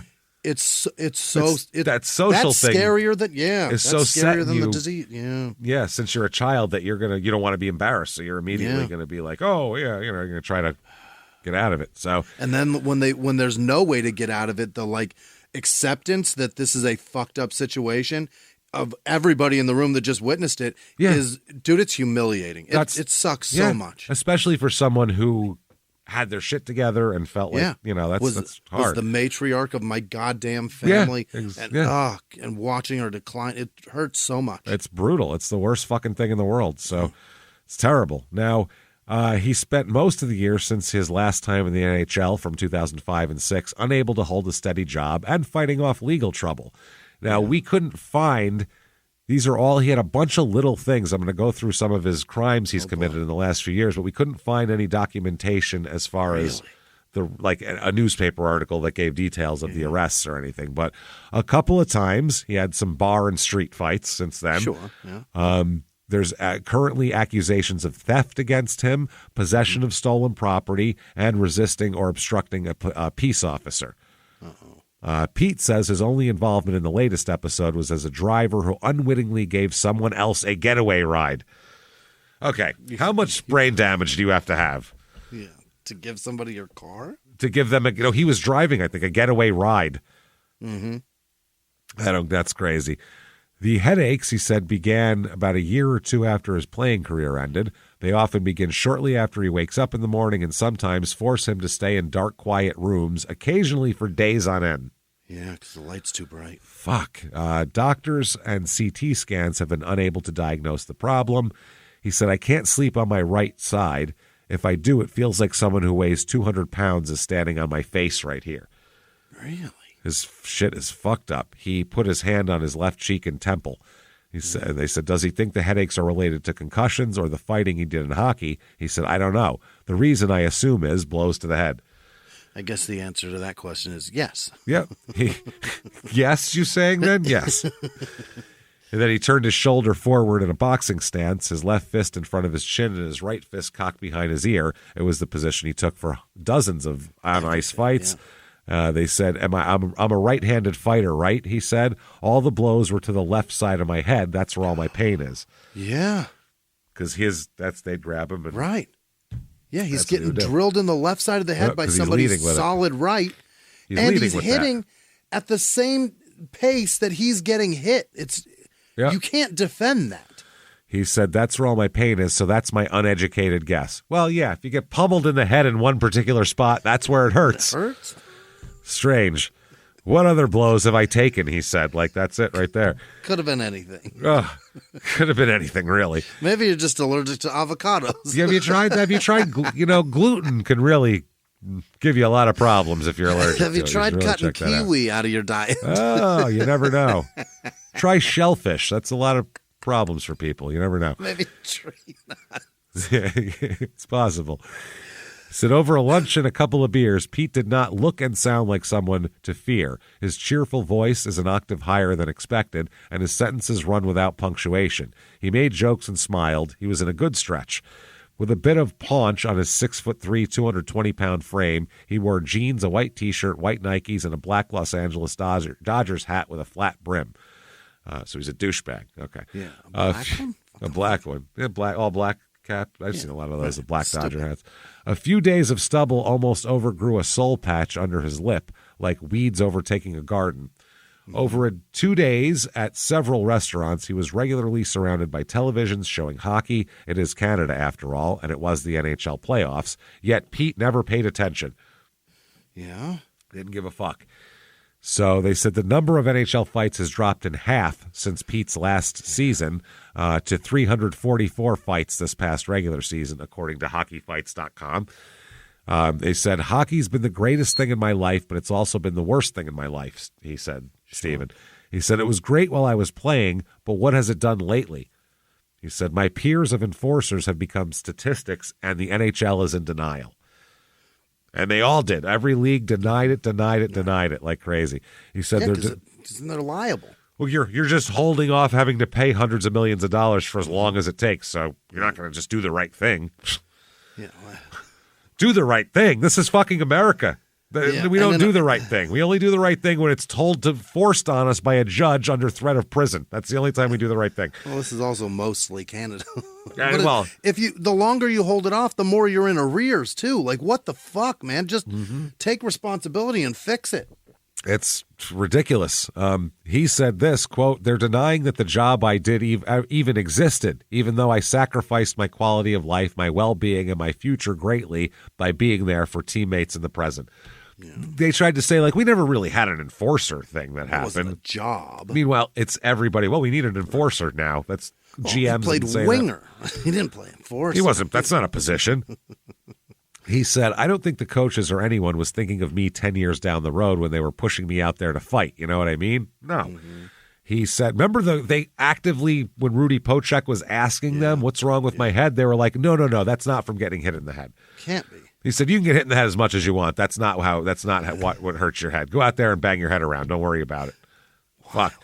So he said he was prescribed Percocet routinely by team doctors in the NHL and spent years after he left the game self-medicating with painkillers he got from doctors or shit he bought off the street. Right. He said he admitted cocaine use too, and he still drinks. He says he believes that his primary problem is not addiction, but pain that makes him take shit. So he said that he's contacted the NHL's Player Association to look into try to get them to have some balls here. He said, you start to feel like everyone I touch is dying. My mom died. The guys I played hockey with are dying. And then I start looking in the mirror being like, what did I do last night? Is something wrong with me? Are my headaches leading to something worse? Am I getting better? Am I getting worse? Right. So that call led Peat into rehabilitation through the league's substance abuse and behavioral health program overseen jointly by the NHL and the Players Union. The NHL's Players Emergency Assistance Fund meant as temporary relief for struggling former players, provided a few months of payments. He doesn't have a pension? There's no pension here? Nothing. Wow. He returned to rehabilitation in 2015 after he was charged with arson. And he said of his reaction last year, he said, why are you sending me to rehab again? I was just trying to find an answer to my pain. Right.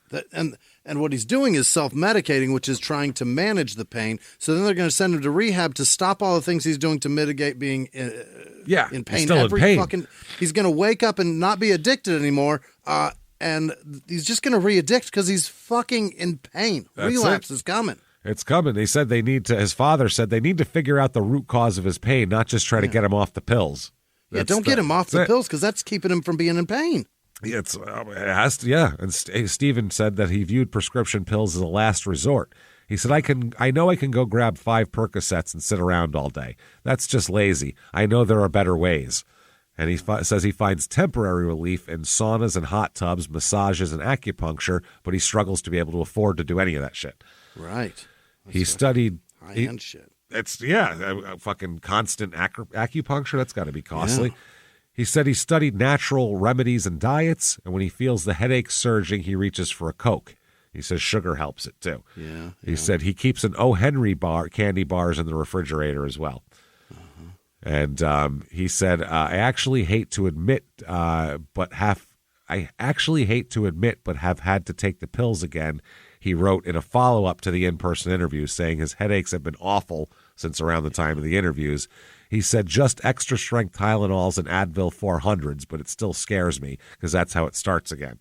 Yeah. Yeah, it'll go, well, this isn't working. What if I take something a little stronger? 400s. He said that while some former enforcers have died recently, have took their own lives, he said he would not, at least intentionally, ever take his own life. Okay, so he's not suicidal. No, he said, I don't think I'm the kind of person who could pull that trigger, but I'm the type of person who could drive a car 200 miles an hour, lose control, and end it that way. Not on purpose.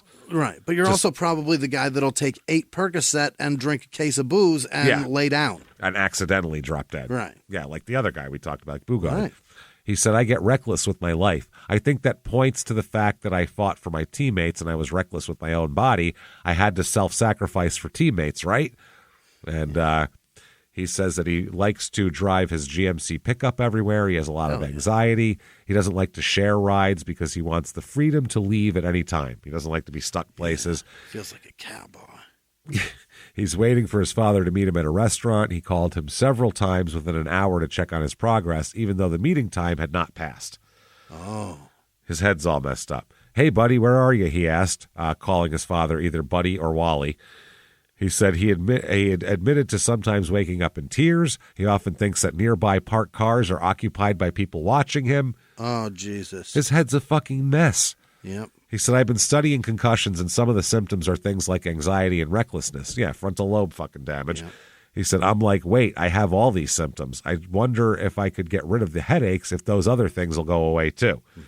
Probably not. So they talk about the fire here, and they talk about all of this type of shit. They said, somehow the burning down of the family house has brought the father and son closer together. Interesting. They said when it happened, Walter was upstairs in bed after 10 p.m. Stephen was in the garage, which was usually packed with furniture and boxes because they'd been cleared a downstairs spare bedroom to rent. Stephen said that he had pulled stereo equipment from his truck, parked on the street to fix the workbench. He was unable to find a soldering gun, so he used a blowtorch. He said then he set it down as he walked back outside, unaware that it was still lit. But then how did someone see him try to set a house on fire? Doesn't make sense. Yeah. He said it burned a hole in a nearby mattress, and when he tried to pat it out with a blanket, flames erupted. The flames quickly filled the garage and engulfed the house. So that's their story, and they're sticking to it. All right. They said Walter and Stephen have contradicting memories of what happened next. Walter recalled waking up to an explosion, maybe the gas tank of an ATV destroyed in the garage, and seeing a glow out of the window. Stephen said that he ran upstairs and alerted his father of the fire.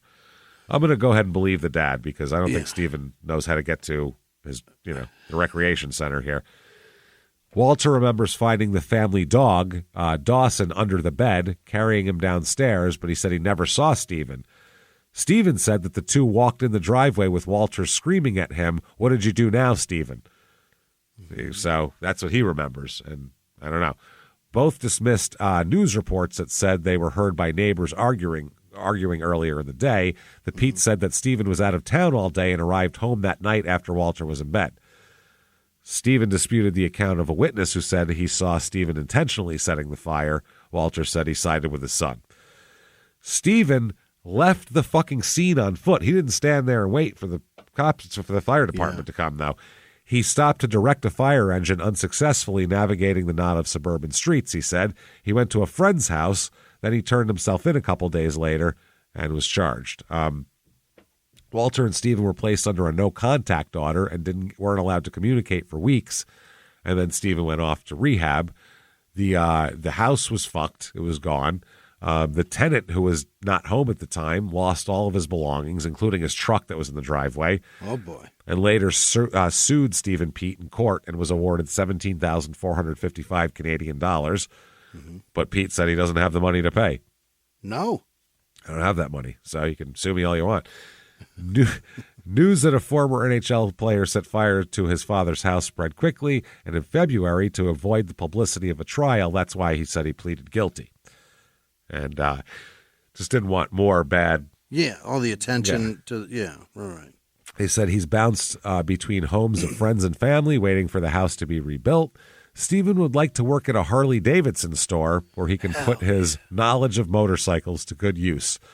Right now, he's landscaping, they said. Oh, my God. The man used to play the NHL.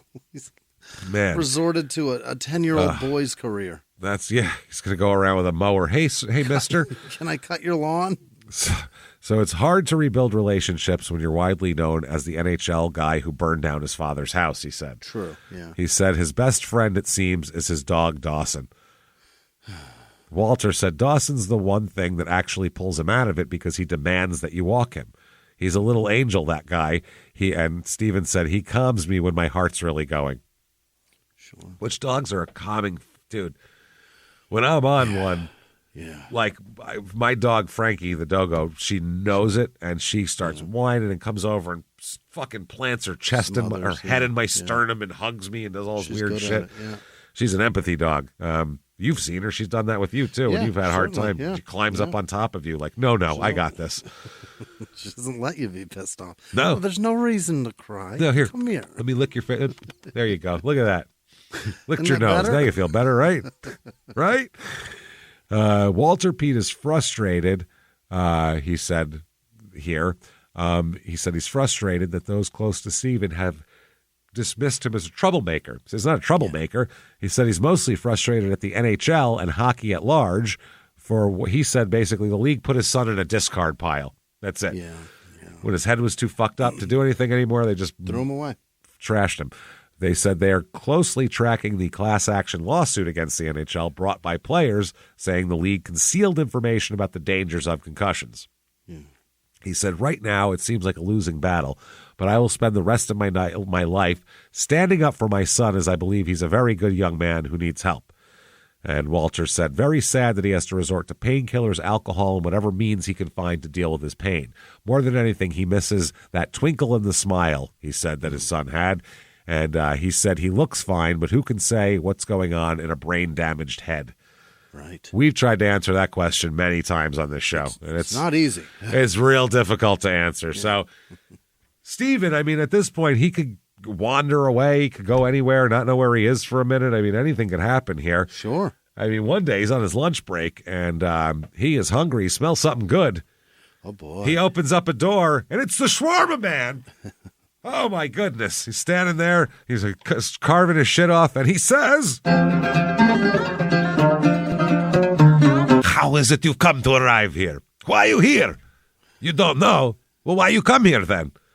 What do you don't know where you are? We sell, it's food. We have, you want, I make for you. It's a shawarma. You can, no, you don't set fire. No, just because you're confused, you can't set fire. No, you can't. No, I'm sorry. Yes, you go. You don't. You come, you don't know whether you come or go. Okay, I don't know what's going on with this. Anybody, this fucking guy, sign say closed. That's it. Sign say closed. Get out. You get out of my, no make for you. You go. Get out. And then poof, in a cloud of shawarma and sauces, it's gone. And Steven's even more confused than he was to begin with. Yeah. He didn't even know why he was in there. Where? Where am I? So November 21st, 2017, a talk with Walter via the New York Times here. Yeah. And a sports reporter for the New York Times said he'd been in sporadic contact via text messaging and email with Walter Peat since writing to him about Stephen. At the time of the 2016 article, Stephen was 36 and experiencing debilitating headaches and violent mood swings and all that stuff. So they said Walter Peat was, trying to... He said that he gave the Times permission to publish the texts and emails he had sent John over the previous 18 months. John's the reporter. Some have been trimmed for concision. Stephen disputes his father's accounts and says, I am disappointed in my father since I once held him so high on a pedestal. Okay. Here we go. June 7th, 2016. This is Walter here. Again, we thank you for doing our story, which hasn't ended yet. I hope Stephen can get some help going forward. We had a great day yesterday. Just the two of us went boating for the day. Beautiful day, making memories together. That Stephen won't remember. I added that myself. So then December 30th, the reporter is copied on an email to a doctor with the NHL Players Association here, where they say, we are desperate for help as we have run out of resources and energy to cope with this. The NHL has offered zero help. I'm sorry we haven't contacted you sooner, but Stephen is stubborn and proud. It has gone past that, and I hope someone will help. He's suffering badly from memory loss, depression, extreme headaches, and at times suicide thoughts. Along with this, tough when he gets frustrated and anger comes out. He's gotten violent a couple times, and at times I'm afraid for my life. I love my son very much, and you have no idea how much this hurts to see him like this. This is what's really happening. Yeah. The article is a nice fluff piece of he's fine, he's just got a headache, but in reality, the day-to-day is worse than that. It's not going well. June 2017 from Walter. Just an update on Stephen. Not sure if the NHL might want to know, but Stephen is in lockup. Been arrested 2 times in the last week for parole violations. May spend the next 6 months in jail. He's in real bad shape, and like I said before, I don't have the resources or the knowledge to deal with this. I saw him yesterday. Looks horrible. He is homeless. Oh, no. Not good. I know one can lead a horse to water theory, but I'm afraid this could be very close to his end. At times, he has no idea who he is or where he is. Wow. Stephen needs special medical attention badly, and I also believe he has gone back to self-medicating. Not sure, but you can't imagine what bad shape he's in. I fear he may not make it out of lockup, but there's nothing I can do or don't know what to do. The system is flawed. He's in lockup now, most likely won't get released now. Only violation is not seeing his parole officer, but he forgets. Yeah. He's a complete mess right now. Probably the safest place for him, but he won't get fixed in a cement cell. June 2017. I will be honest. My health has suffered through this, and I'm at a financial crisis as Stephen has gone through $120,000 since getting out of rehab. And he's demanding more every day to a point if I continue this, I'll be on the street. Oof. Stevens can't comprehend my financial stress that he's put on me. I went to meet him at Clover Towing the other day. Stephen looked in real bad shape as he didn't even know I was there. Holy shit. I had to leave and stop in a parking lot next door and just broke down. The police were called by the towing company and they took him to jail. He's a fucking mess, man. How old is he? 36, some shit like that. Damn. 37. They said he should be in a hospital, not jail. We can talk more about this. I will say I have had a no-contact order as I fear for my safety now. If he is in a state where he doesn't know who I am, it scares me. Mm-hmm. A week later, June 14th.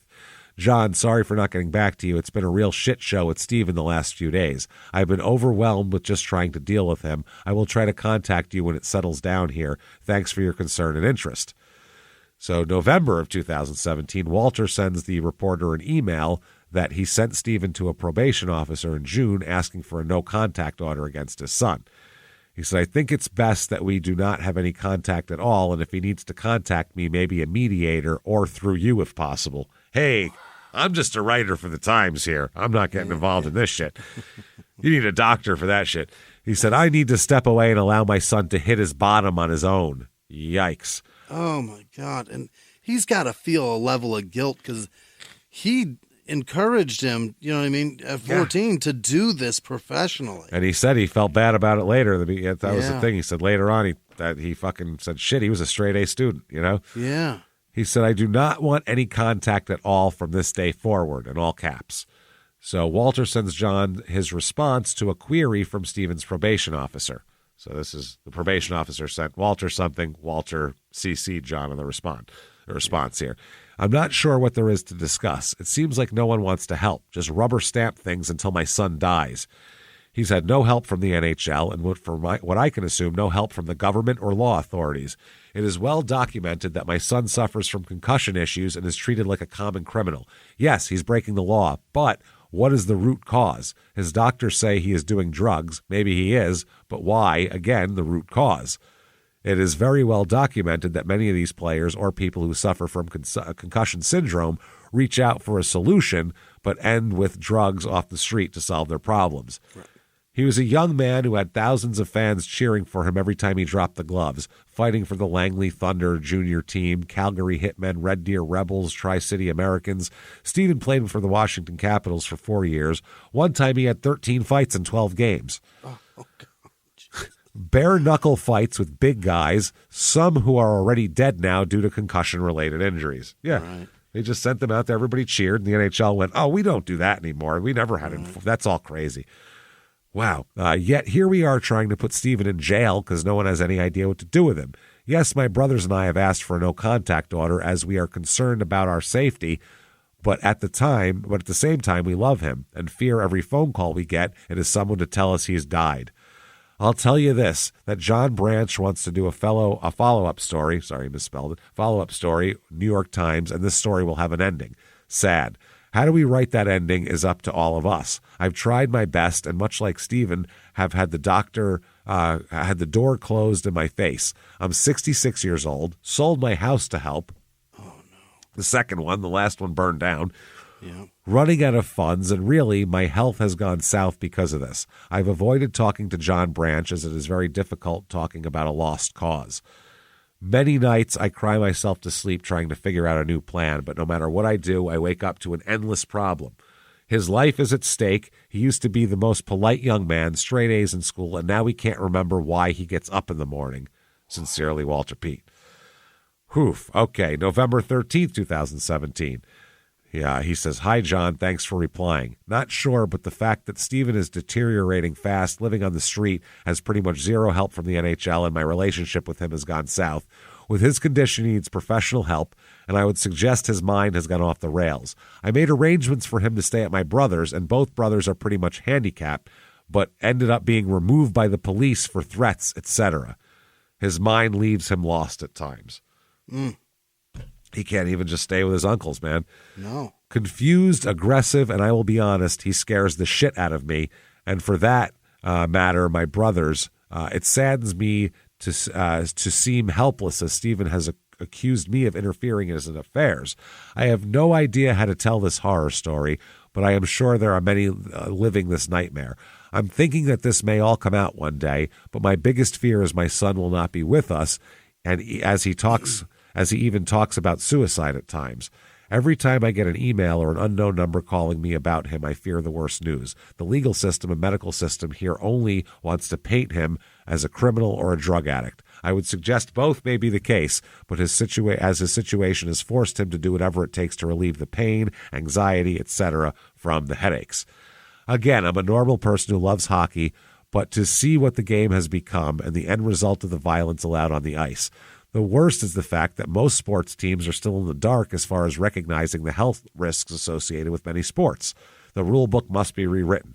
The problem is they weren't in the dark. They were just avoiding it. Right. They knew what the fuck is going on. Sure, We think they don't know what's happening. They knew.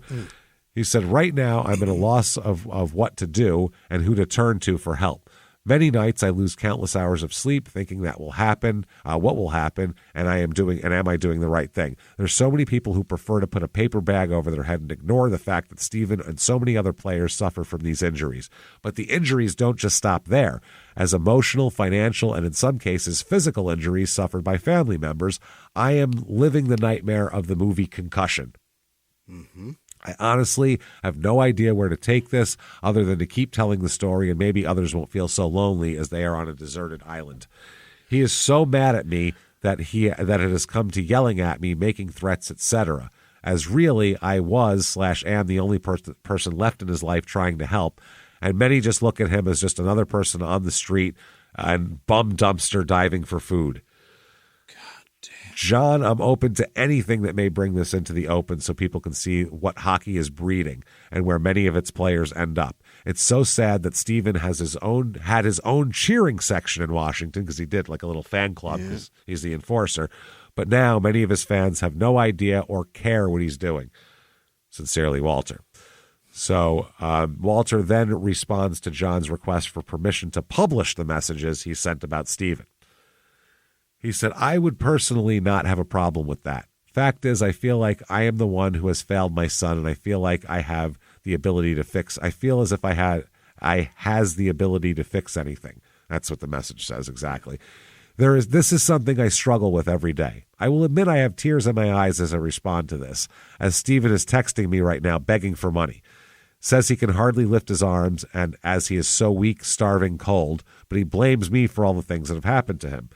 Some days I find the whole nightmare like a bad dream, wishing I could wake up and it was all over. So, this is fucking crazy. December of 2017, they talk about his dad says he's on the streets in British Columbia and could be close to death. Said he's completely fucked up. He's just wandering around the streets. He said his forgetfulness, his deterioration in his mindset, it slowly changed to the point where right now he's just a very different person. And he said, my relationship with my son has gone south. I still love him and I'm sure he loves me. But the point is that I have to look after myself. If you combine his frustration of dealing with the headaches, then throw in self-medicating together, that's a recipe for disaster. Yeah, this dad is begging for anybody to help take care of his son because he can't do it anymore. And this is an adult that's aggressive. How about NHL? Fucking help me. The people that caused this, please do me a favor. Yeah, there's not a lot of enforcers. So the ones that were constantly pummeled in the head, fucking help them. So he said that he got a phone call from an old friend that was alarming, Walter said. He said he told me that he'd heard Stephen was in downtown Langley walking around covered with blood, his hands down around his ankles. I thought, holy shit, someone's either beat him up or he's close to dead, and my heart sank. But I do realize that at some point in time, this nightmare is going to end one way or another. Either he's going to get fixed or he's going to die. He said, the NHL, they just take. You got a player who is an employee. You'd think they'd jump up to the forefront and say, what do you need? He said he's particularly critical of the major junior Western Hockey League, saying the lack of pay and safety consideration for child players is objectionable. Yeah. He said they get paid $300 to $400 a month for cash, plus room and board. So, yeah, they stay in like a dorm. Yep. And make beer money. Yep. These owners are making money hand over fist. I would suggest it's borderline child slavery. The owners are condoning long-term and possibly fatal injuries to their players. I can't imagine that head injuries starting at a young age would help that either. I'm not a doctor. Yeah, right. But if you're getting major concussions while your brain is still developing. Yeah, that's not good. Your brain's not developed till you're in your 20s, your early 20s. So if you're still getting these damages while the shit's still drying. Yeah. I mean, Christ almighty. Yeah, that paint's wet. It's all wet. Everything's wet. Yeah. The concrete is not dry yet. If you shake it around, it's not going to be even, you know? Leave the molds in there. Yeah, it's fucking crazy, man. So the WHL responded to Walter's comments with a statement. What do you think they're going to say? We're trying? I don't know. What do they say? Basically, good luck with that. They say the WHL is always concerned about the well-being of former players. They're concerned. They're not going to do anything about it. We love to hear about them. They got a Christmas card. We're like, hey, look at him. Great. And we sincerely hope Stephen gets the help he needs in order to lead a healthy life and move forward. That's what they said. Oh, boy. We're concerned about him. We hope everything works out. We have no part in it. Won't help at all. But our sincerity is up to the line of it costing us money. Oh, we won't pay a dime. No. No. We were debating whether to put this stamp on here. We'll put it that way. You're lucky. Yeah. You're lucky this came. Lucky we mailed shit. Good You're lucky God. we didn't just tweet this to you. The NHL would not respond after multiple requests for comment from the New York Times. Yeah. Walter Peat said he lies awake wondering whether his son will make it through the next day. God damn. Jesus Christ. He said he gets frustrated, he gets upset, and then he says, I'm going to kill myself. He says that's what Stephen does. Yeah. He says you lose sleep over it, and you get to thinking about it, and you just think, well, tomorrow's going to be the day, you know? Holy shit. December 20th, 2017, former hockey fighters to this guy saying you're not alone. Other hockey players read about this and are telling him, hey, you're in the same boat. You're not alone. Yeah. You're not alone. Who is this guy? Jesus Christ. Puritan here reached out to the CBC and to the Peat family in hopes of connecting with Stephen for help here. He says that he's doing it for one reason, because he's been there. This guy says you're kind of playing out your dreams in a way, but you're kind of but you're giving up for what? But what are you giving up for that?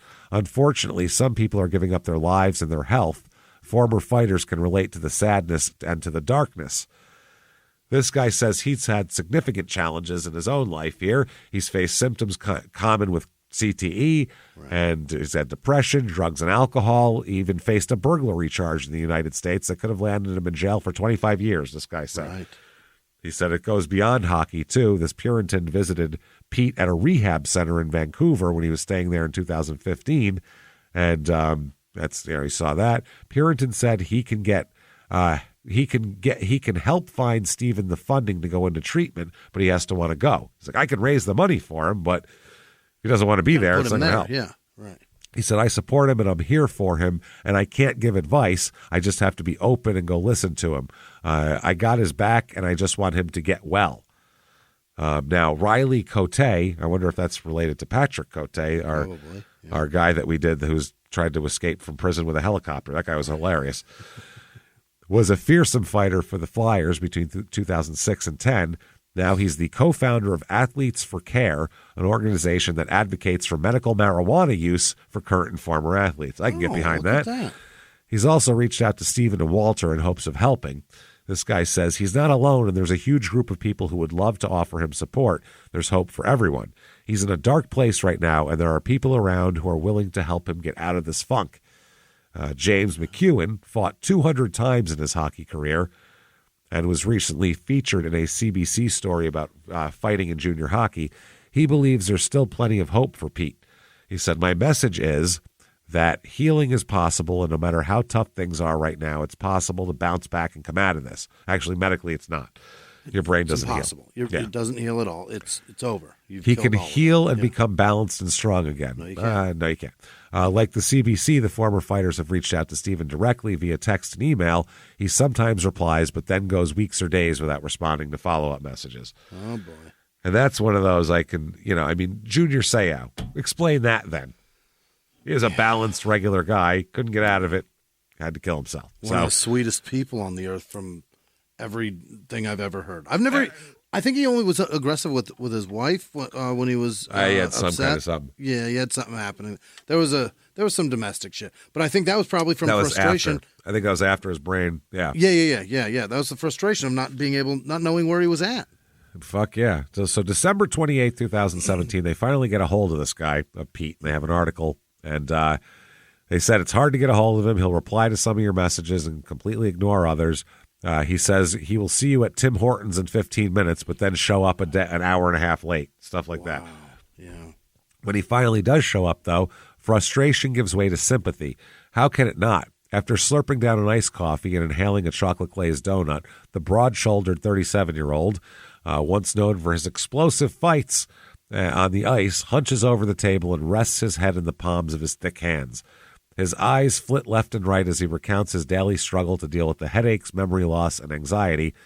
Obviously, symptoms that are connected to his concussions. Very common, Since spring, Pete has been homeless in the Surrey, British Columbia area, rotating between motels, Airbnb rentals, and his female companion's parents' home and the cab of his 2005 GMC pickup truck. They say he's mostly coherent, although he slurs his speech at times and is prone to losing his train of thought or speaking in loops. People with brain damage speak in loops. They say the same shit over and over because they're comfortable with it. Over a 3-hour conversation with the National Post, the Princeton, British Columbia native is at his most lucid when reminiscing about hockey glory days, which saw him play for the Washington Capitals. There's no question Pete, whose name appears in online rankings of the NHL's greatest fights, is still proud of his bare-knuckle brawls. But when the conversation turns to what's happened since he retired, his shoulders slouch. When the curtain goes down, no one sees that fucking part. No one's cheering me on right now, They don't see the struggles. It's the truth. They only want to see the good. So Pete, they talk about his run-ins with the law. He says he insists that he is not a fucking drug addict fall down. I think he means a fall down drug addict is what he's trying to say. Yeah. His buddy Howie Zarin, who has known Pete, or Petey as he likes to call him, since he was a teenager, confirmed that much of the picture of Walter Pete has painted is true. He said, this is the worst he's ever been. We've seen Petey and we are gravely concerned. Fuck, man. So one of the most recent stories to come to light has been of Matt Johnson. They said TSN reported earlier that Matt Johnson, a former enforcer with the Kings and Minnesota Wild, went in and out of rehab after his hockey career ended in 2004, and he's been estranged from his parents for a decade now and is believed to be living on the streets in Santa Monica, California. Wow. He said, it's very difficult. You've kind of lost that person, but you can't really grieve because they're still alive. That's what that guy's mother said. Right. Gee, they wish they have to wish their son dead because it'd be easier to handle. That's so fucking sad, man. Zarin said that Pete was always a bit of a bull on the ice. When he was 14, he'd take on players who were much older. So they said that Pete's profile climbed when he laced up for 130 games with the Capitals and racked up 234 penalty minutes. In one particular fierce fight with PJ Stock, which we watched, both men threw rapid-fire punches, alternating between left and right jabs. After the referees separated them, Pete, as he often did, flashed a big grin. The television announcer howled, "Folks, this is one of the best hockey fights we've seen in a long time."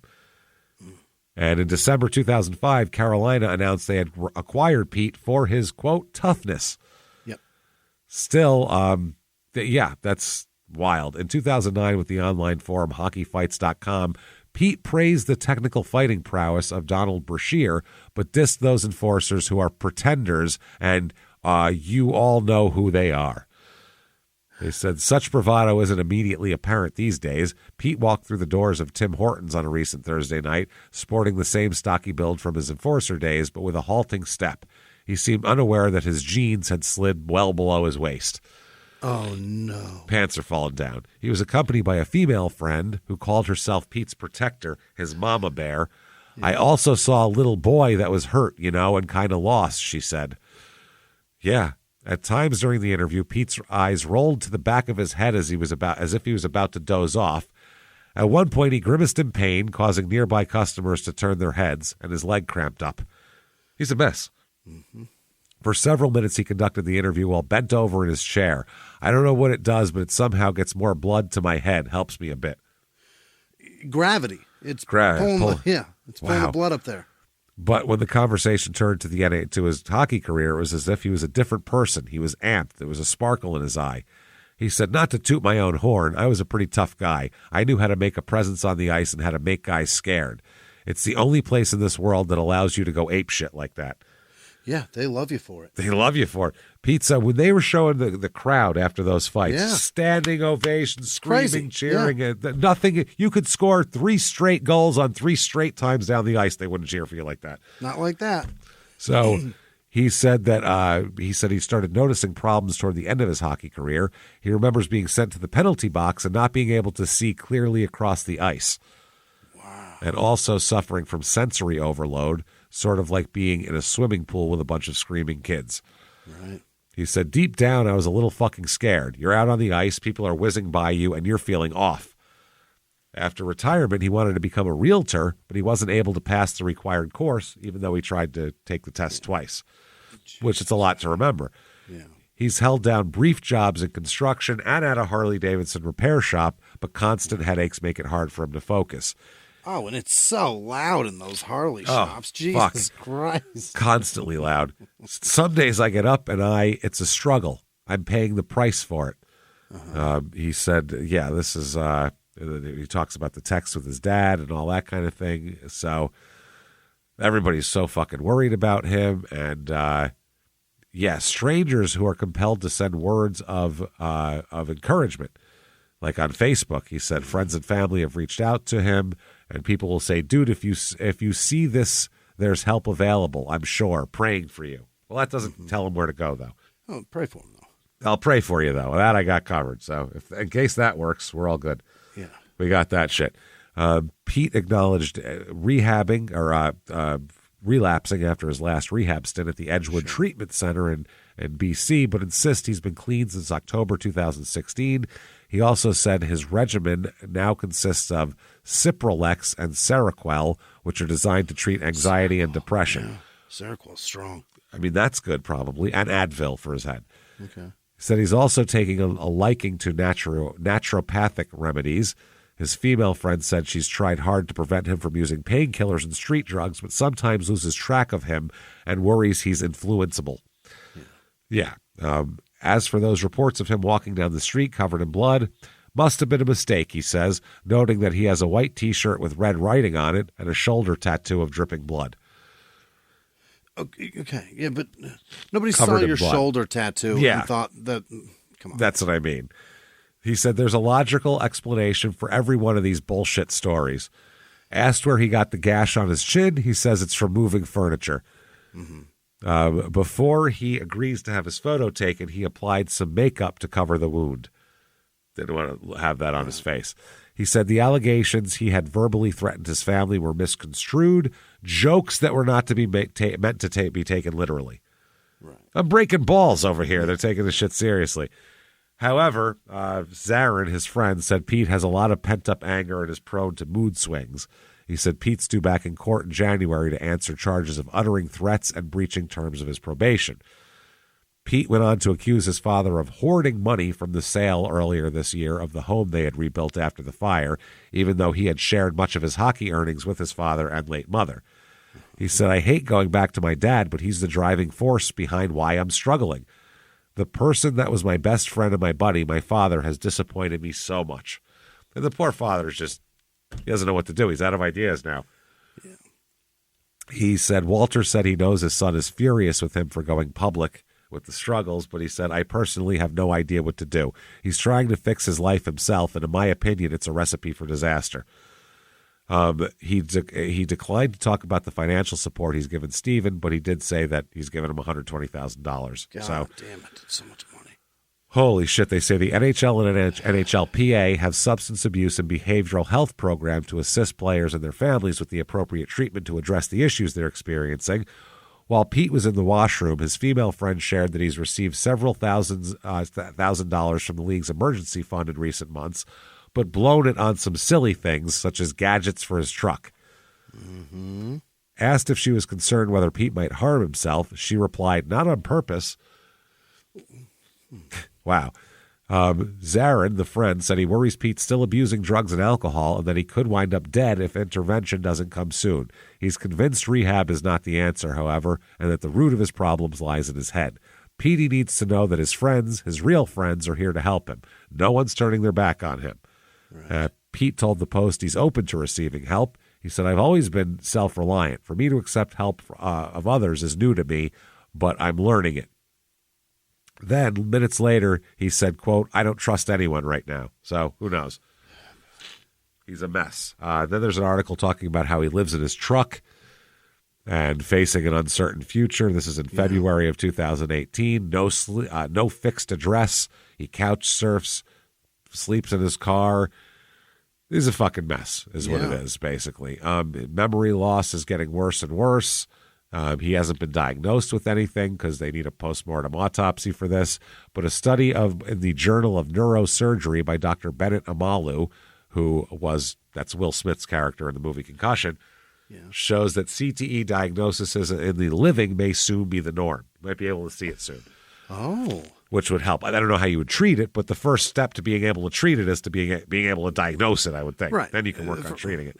The first step to fixing a problem is admitting there is one. Yeah, knowing that it exists. Calling from his truck where he sleeps most nights, the pain in Pete's voice is so visceral and apparently so overwhelming that the conversation often grinds to a halt. He said, I can't even describe the pain right now. My head feels like it's going to fall off, but I'm doing all right. I mean, what can I do? Hopefully not die. That is not good. He said, the fact that I can't rent a place because I'm a convicted arsonist with no job and a disability and no way of guaranteeing that I've got rental money. He said, so no one will rent me anything other than motels or shit like that. So he now faces counts of breaching probation and one of uttering threats to property. One of the charges relates to contacting his father, which was forbidden, and all of that. Pete's father blamed the NHL. Pete blames who knows. So, oh boy. Glenn Healy, a former NHL goaltender and current executive director of the NHL Alumni Association, said there's programs available for guys like Pete, whether it be substance rehabilitation or financial support. He said it is a matter of a phone call, and it's a matter of that phone call being answered within minutes. If it's a crisis situation, help is launched immediately. The player has to want it, and we will give it. But there's no way to help him. You don't know what They put him in rehab, say stop taking pills, his head still hurts. So now what do you fucking do? Then it hurts worse because he's not doing anything for it, or they're not giving him the right things for it. They're not going to give him anything that works because it's fucking narcotics and it's addictive. And that's his problem. So Healy said, it's the elephant in the room. No one wants to talk about this stuff. It's painful, meaning the head injuries are the root cause. He said, I've got some of my friends and teammates that have been through this. It's tough, but I can tell you the programs are there. Right. I can tell you I do my job. I'll tell you that much. I'm the only one. Man, so he's got nothing left and he's fucked. So 2019, there's a book coming out detailing the downfall of Stephen Peat. Jeremy Allingham got to watch a slightly older Stephen Peat play hockey at the local arena when he was a teen, and he was impressed by him. So I guess he wrote a book. In this book, Major Misconduct, Allingham suggests the fighting caused brain damage, describing a 2002 fight between Stock and Peat that we watched as one of the most violent hockey fights of all time, where more than a punch a second was thrown, landing blow after blow to the face. It was Allingham noted more punishment that pro boxers absorb because it's bare-fisted too. Right. And it's right in your face. Yeah. Now, Pete suffers from relentless headaches, emotional outbursts, memory loss, substance abuse issues. Allingham noted that the symptoms are consistent with CTE, and the fact that, he's on the street and everything like that. So he said a lot of the time was spent in pursuit of Pete when he was writing this book, who would respond to text messages, but then took a very long time before agreeing to an interview. He said, finally, out of the blue one day, Pete agreed to talk by phone. He said in the hour-long conversation, Allingham said Pete described what his life was like, how he was homeless and estranged from his father, and how he spent the holidays alone. Pete said it was the worst Christmas I've ever had. Oh, my God. Oh, that's fucking horrible. And he's now living alone, sleeping in the cab of a beat-up GMC pickup or crashing on the couches of any friend who will have him. Spends most of his days in local parks trying to find relief from relentless headaches and fog of confusion surrounding him. He said, I just want my health back, man. I guess so. He said that when he met Pete, he registered as an intelligent, charming, funny guy. Telling Pete's story and the stories of other former fighters was an intense and demanding experience. He said, I'm a musician. I completely put that on the side. I didn't play with my band. My social life shot down 90%. He said he's an outspoken critic of fighting in hockey.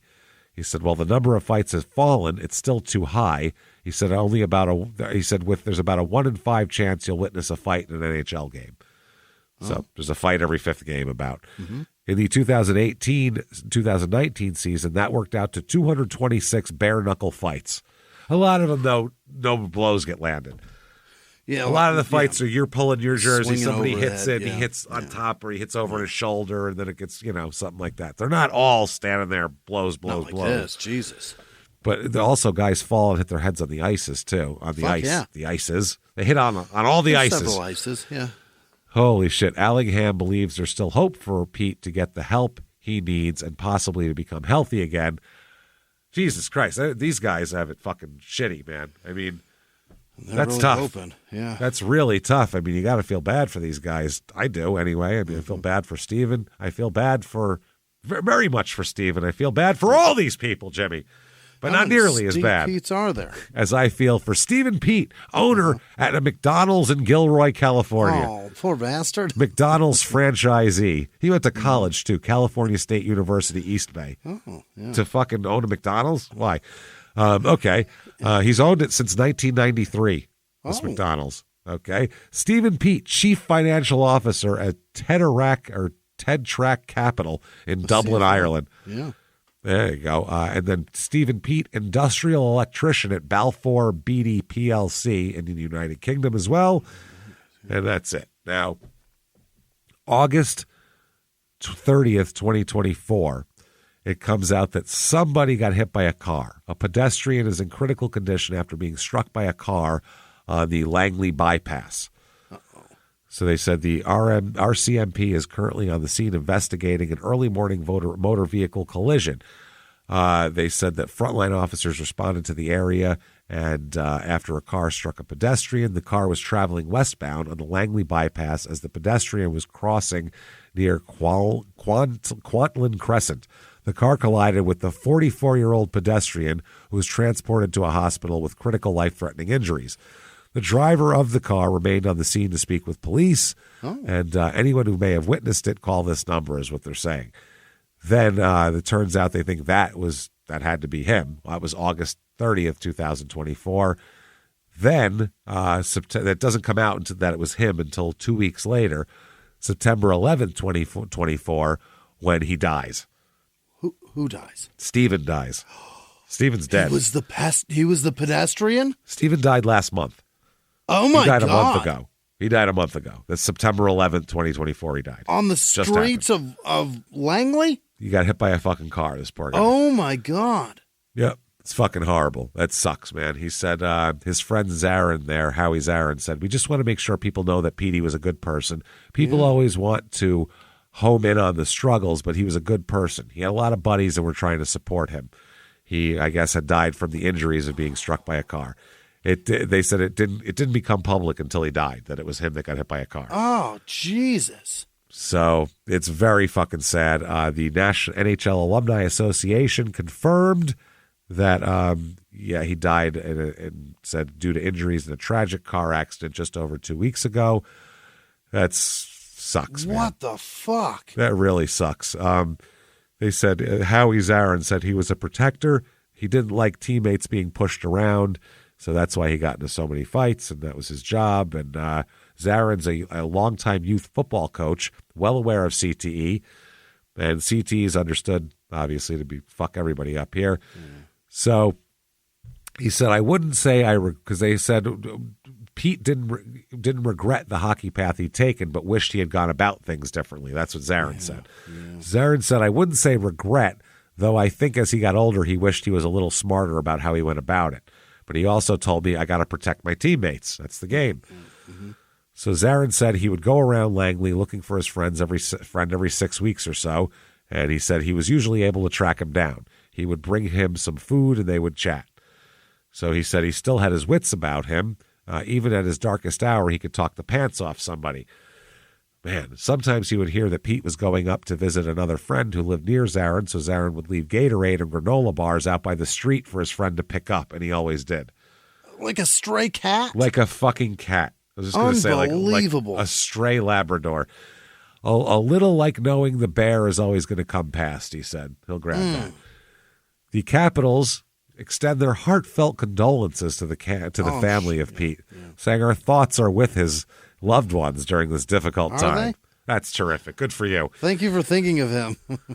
Jesus Christ, man. That is fucked up. Holy hell. So, the man lived in a truck until he was homeless.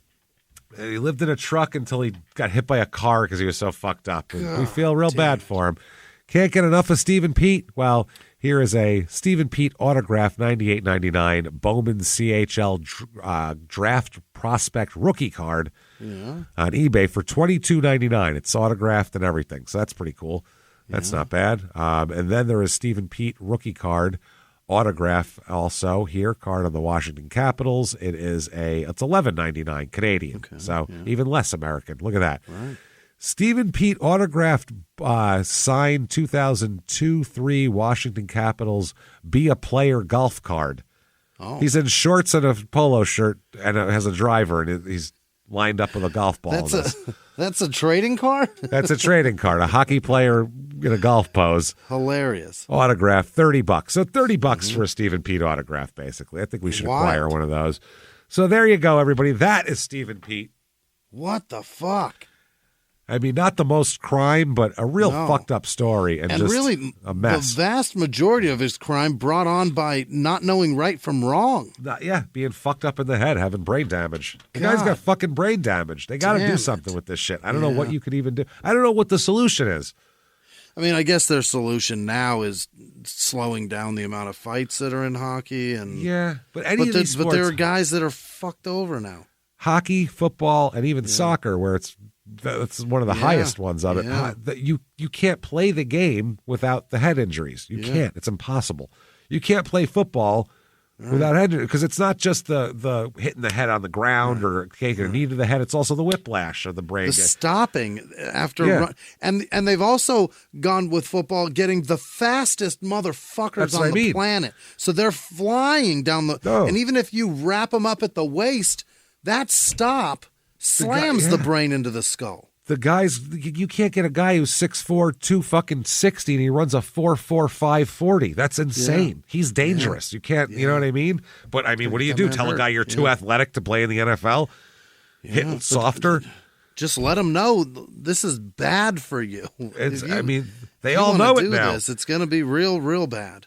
There's not one NFL player who's not aware of this. There are some of the dumber ones who go, that's bullshit and it doesn't exist. Right. They're idiots, obviously, and they also believe, right? I'm sure they believe in flat Earth and all sorts of other shit too. They're morons. Not necessarily. But I mean, it's got to be in contracts now, right? That you're not allowed to sue for it now. I don't know about that. I'm not sure. There's got to be some legality that they face of because they're making efforts to slow it or at least curtail it as much as they can. You can't sue Boxing, anymore. MMA, there's no way to have those sports. Well, guys getting hit. It's just not a way. You win by hitting someone in the fucking head. How do you stop it? Fucking points are made by punching in the face. You win by knocking a man unconscious. Like that's which is then fucking his brain up, and then everybody cheers for you, and it's crazy. So I mean, what do we do except go? I don't know. I guess that's how people are. Maybe get like a state park that we just like fence in and let them all wander around, and I don't know what to do with these CTE guys. I guess the answer is at least you're not being eaten by a lion. Yeah, there you go. I don't know. So there you go, everyone. There's Stephen Peat. If you like that story, tell the world about it. Man, my sinus medication's wearing off, and I am hurting now. Let's get out of here, folks. Let's get out of here. Tell everybody about it. Give 5 stars on whatever app you're listening on. Follow us on social media at Crime and Sports on everything there. ShutUpAndGiveMeMurder.com. Tickets for all your live shows. October 30th, virtual live show. It's available for 2 weeks to purchase, watch 100 times, do whatever you want in that time period. We're going to be in costumes. My costume's coming, so that's good news. Oh, yeah, we got all sorts of stuff going on. I saw that. I don't know if you can do that, though, because facial expressions. That's the only problem. We'll talk about it. You'll see. Oh, okay. It's so good. All right, well, let's check it out then. So, all right. I love it. Oh, I love the fucking idea. It's great. It's great. I can't wait for you to see what we're talking about. So check that out. ShutUpAndGiveMeMurder.com. Patreon.com/CrimeInSports is where you get the bonus materials, $5 or above, hundreds of back episodes of bonus shit you've never heard, new ones every other week, one crime in sports, one small town murder. You get it all. This week for Crime and Sports, let's talk about that Vince McMahon documentary. Let's do it. Speaking of people who didn't believe in head injuries, we'll talk about that. And then for Small Town Murder, we're going to finish up the Ted Bundy psychological assessment from 1976. How'd you like to be a psychiatrist and you get 90 days with Bundy? That had to be fascinating. Fantastic. Yeah. We'll talk about all of that. That is patreon.com/small or Crime in Sports. Patreon.com/crime in sports. Maybe I have brain damage too. There it is. Then you get a shout out at the end of the show, which happens right now. Jimmie, hit me with the names of the most wonderful people in the world who would never, ever, ever punch us repeatedly in the face until we had brain damage. Hit me with them right now. This week's executive producers are Mejan Emilio, I think. I hope so. I hope that would have been good. If you nailed it, great. I fingers crossed. Julie Delvecchio, Abigail Gethard, Claude Cavallo. Claude, thank you so much. I hope you meant to do that. If not, please let us gladly send whatever back to you that you didn't mean to send. Thank you so much. Chelsea Morgan, awesome. Faith Stevison, I believe, and Paul Roost. Paul, hey, how have Paul's you been? Back. Holy we love shit. Paul Roost. All right, Miss you awesome. so much. Also, other producers this week, Liz Vasquez. Thank you, Liz. Good nice to see you this Liz. week. Peyton Meadows, Gary Howard, Diane Helmandaller, Janice Hill, Sharon Jones. She just started Deadwood. How you're bananas going to is love that? it. Yeah. I'm jealous. Good for you. Help me with the fucking fall. Andrew Welmers. Andrew, how you been? I got that good. That was good that time. Pretty damn good. Who's going to help with the system? The message. You can help me with my fucking fall. BRB, I don't know. Be right back. Be right back, bitches. I hope you stick around. Lacey BP, Haley Robertson, Heidi Callagher, Jesse Moline Johnson, Vicky C, Christina Reed, Lisa Koch or Coke, Chris Beck, Laylee Grant, Jasmine Cronbeck, Mary Albright's Big Alien Dick, Jennifer Holtman. It's big, James. You gotta. It's got to be massive. Oh golly, it's crazy. It looks like two. Two Fingers Hokomoto. Jennifer Holtman. I said that. Amy Merritt. Allison Niebuhr. Benjamin A. Brady Simmons. Benjamin Hare. Also. Brady Simmons. What the fuck? Everybody's named fucking Benjamin now. God damn it. Lindsay Scott, Robert George, Kyle Harris, Chris Fry, Aaron Welch, Caitlin H., Megan King, Danielle Lex, Catherine Gregor, Nilu Rothson, Johnny Nilu, I missed you. Kirsten Van Ness, Jilly Bean, 6886-343, Denver 3. Wow. That's a lot of fucking numbers. Lori K, Erica with no last name, Jan Van D. Roos, Lynn Armo Hemsen says he said, okay. Let me gird my loins for this name, boy, because it's going to be a rough one. Going into battle Veronica Vasquez, Emma Lee, That's an interesting way. Savannah Gann, Cants. What is this? Canoe? It's a name. Thomas Phillips, Colleen Larson, Tyler J, Travis Mount, Amy Barnes, Nikki Zaddy, Cody V96, Julie Pace, Brady with no last name, A, B, and C, Sarah Gasecki, Vicky with no last name, Skylark Purcell, Sharon McGregor, Nicole Mercada, Picard's mistress. All right, Picard, good for you. Paku, Ivan Richard, Ryan with no last name, Shannon Adams, Jacob Sigley, Matt Simone, Stephen Cole, Lisa Weiss, Jenna Ward, Cammie Salyer, Angie Pennington, Nicholas Mergu. No. What is that? Bo Glover, C and K. The letters C and K. Yun, Mansfield, Tiffany, Udengia, Murda Tapura, Nick Reed, Elin, L. Kern, Sandy Raymond, Antique Limited Edition, Doug Teague, Albert Avila, Tyler Kulik. Oh, these are fucked names, man. You guys got fuck names, man. Get your shit together. Lynn Machino, Brad Shanburn, Mandy H, Grant with no last name, Haley Jackson, Stephen with no last name, Jeremy Hayes, Loran Luthi. What is that name? Sean Smith, Scott Veroni, Avs Gutters, what? Bikesh Garoon, Michael Savaglio, fucking what? I like Savage Leo. That's great. Amanda Call, Scott Roosing, Jaquetta Adewalo. Wow. What? Mamie Stansfield, Danita Scott, Jason Newhouse, Robin Purier. What the? Andrea Guzetta. What is these?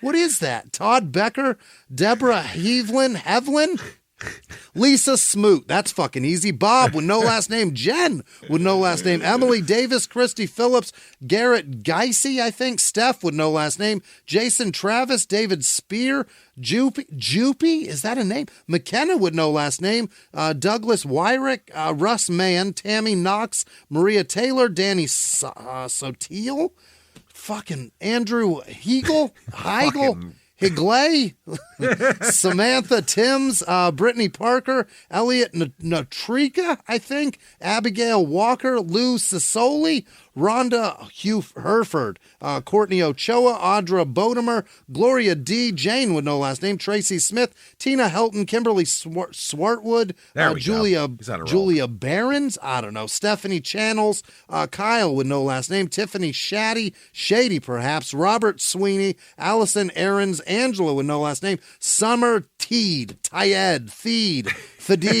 what Christ, Brandley Schmelter, I think, Monica with no last name. Schmelter, hardly know her.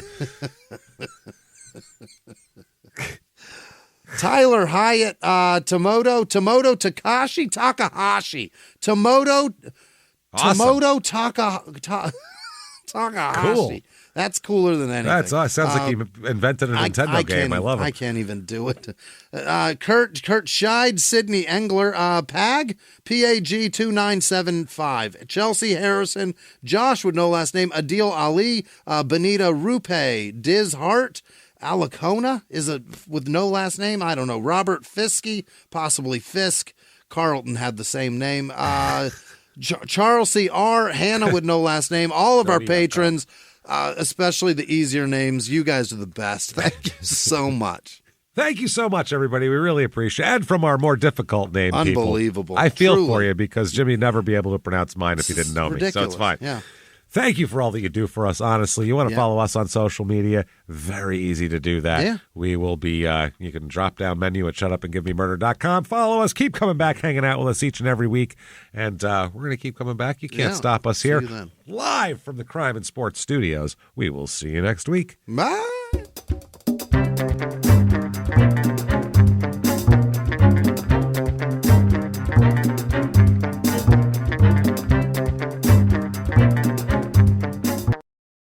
If If you like crime and sports, you can listen early and ad-free now by joining Wondery Plus in the Wondery app or on Apple Podcasts. Prime members can listen early and ad-free on Amazon Music. Before you go, tell us about yourself by filling out a short survey at Wondery.com/survey. In the 1980s, a rosé swept the country. Hey, Mike, I really like this white Zinfandel. Well, good. Now put it down. We're going to try another one. White Zin became America's top-selling wine. But most don't know that this sweet drink has a sour history. What began in 1986 with counterfeit bottles, a big fraud, a multi-million-dollar fraud, sent investigators chasing one of the most powerful families in the business, the Licciardis. But the closer the feds got to them, the more dangerous things became. It's a story of deceit. At the time, I was paranoid. Threats. You touch my kids, I will kill you. And murder. With a .22 caliber bullet to the head. What started with a scheme to mislabel wine spilled into a blood-soaked battle for succession. Welcome to Bloodvines. You can binge listen to Bloodvines exclusively and ad-free on Wondery Plus. Join Wondery Plus in the Wondery app, Apple Podcasts, or Spotify.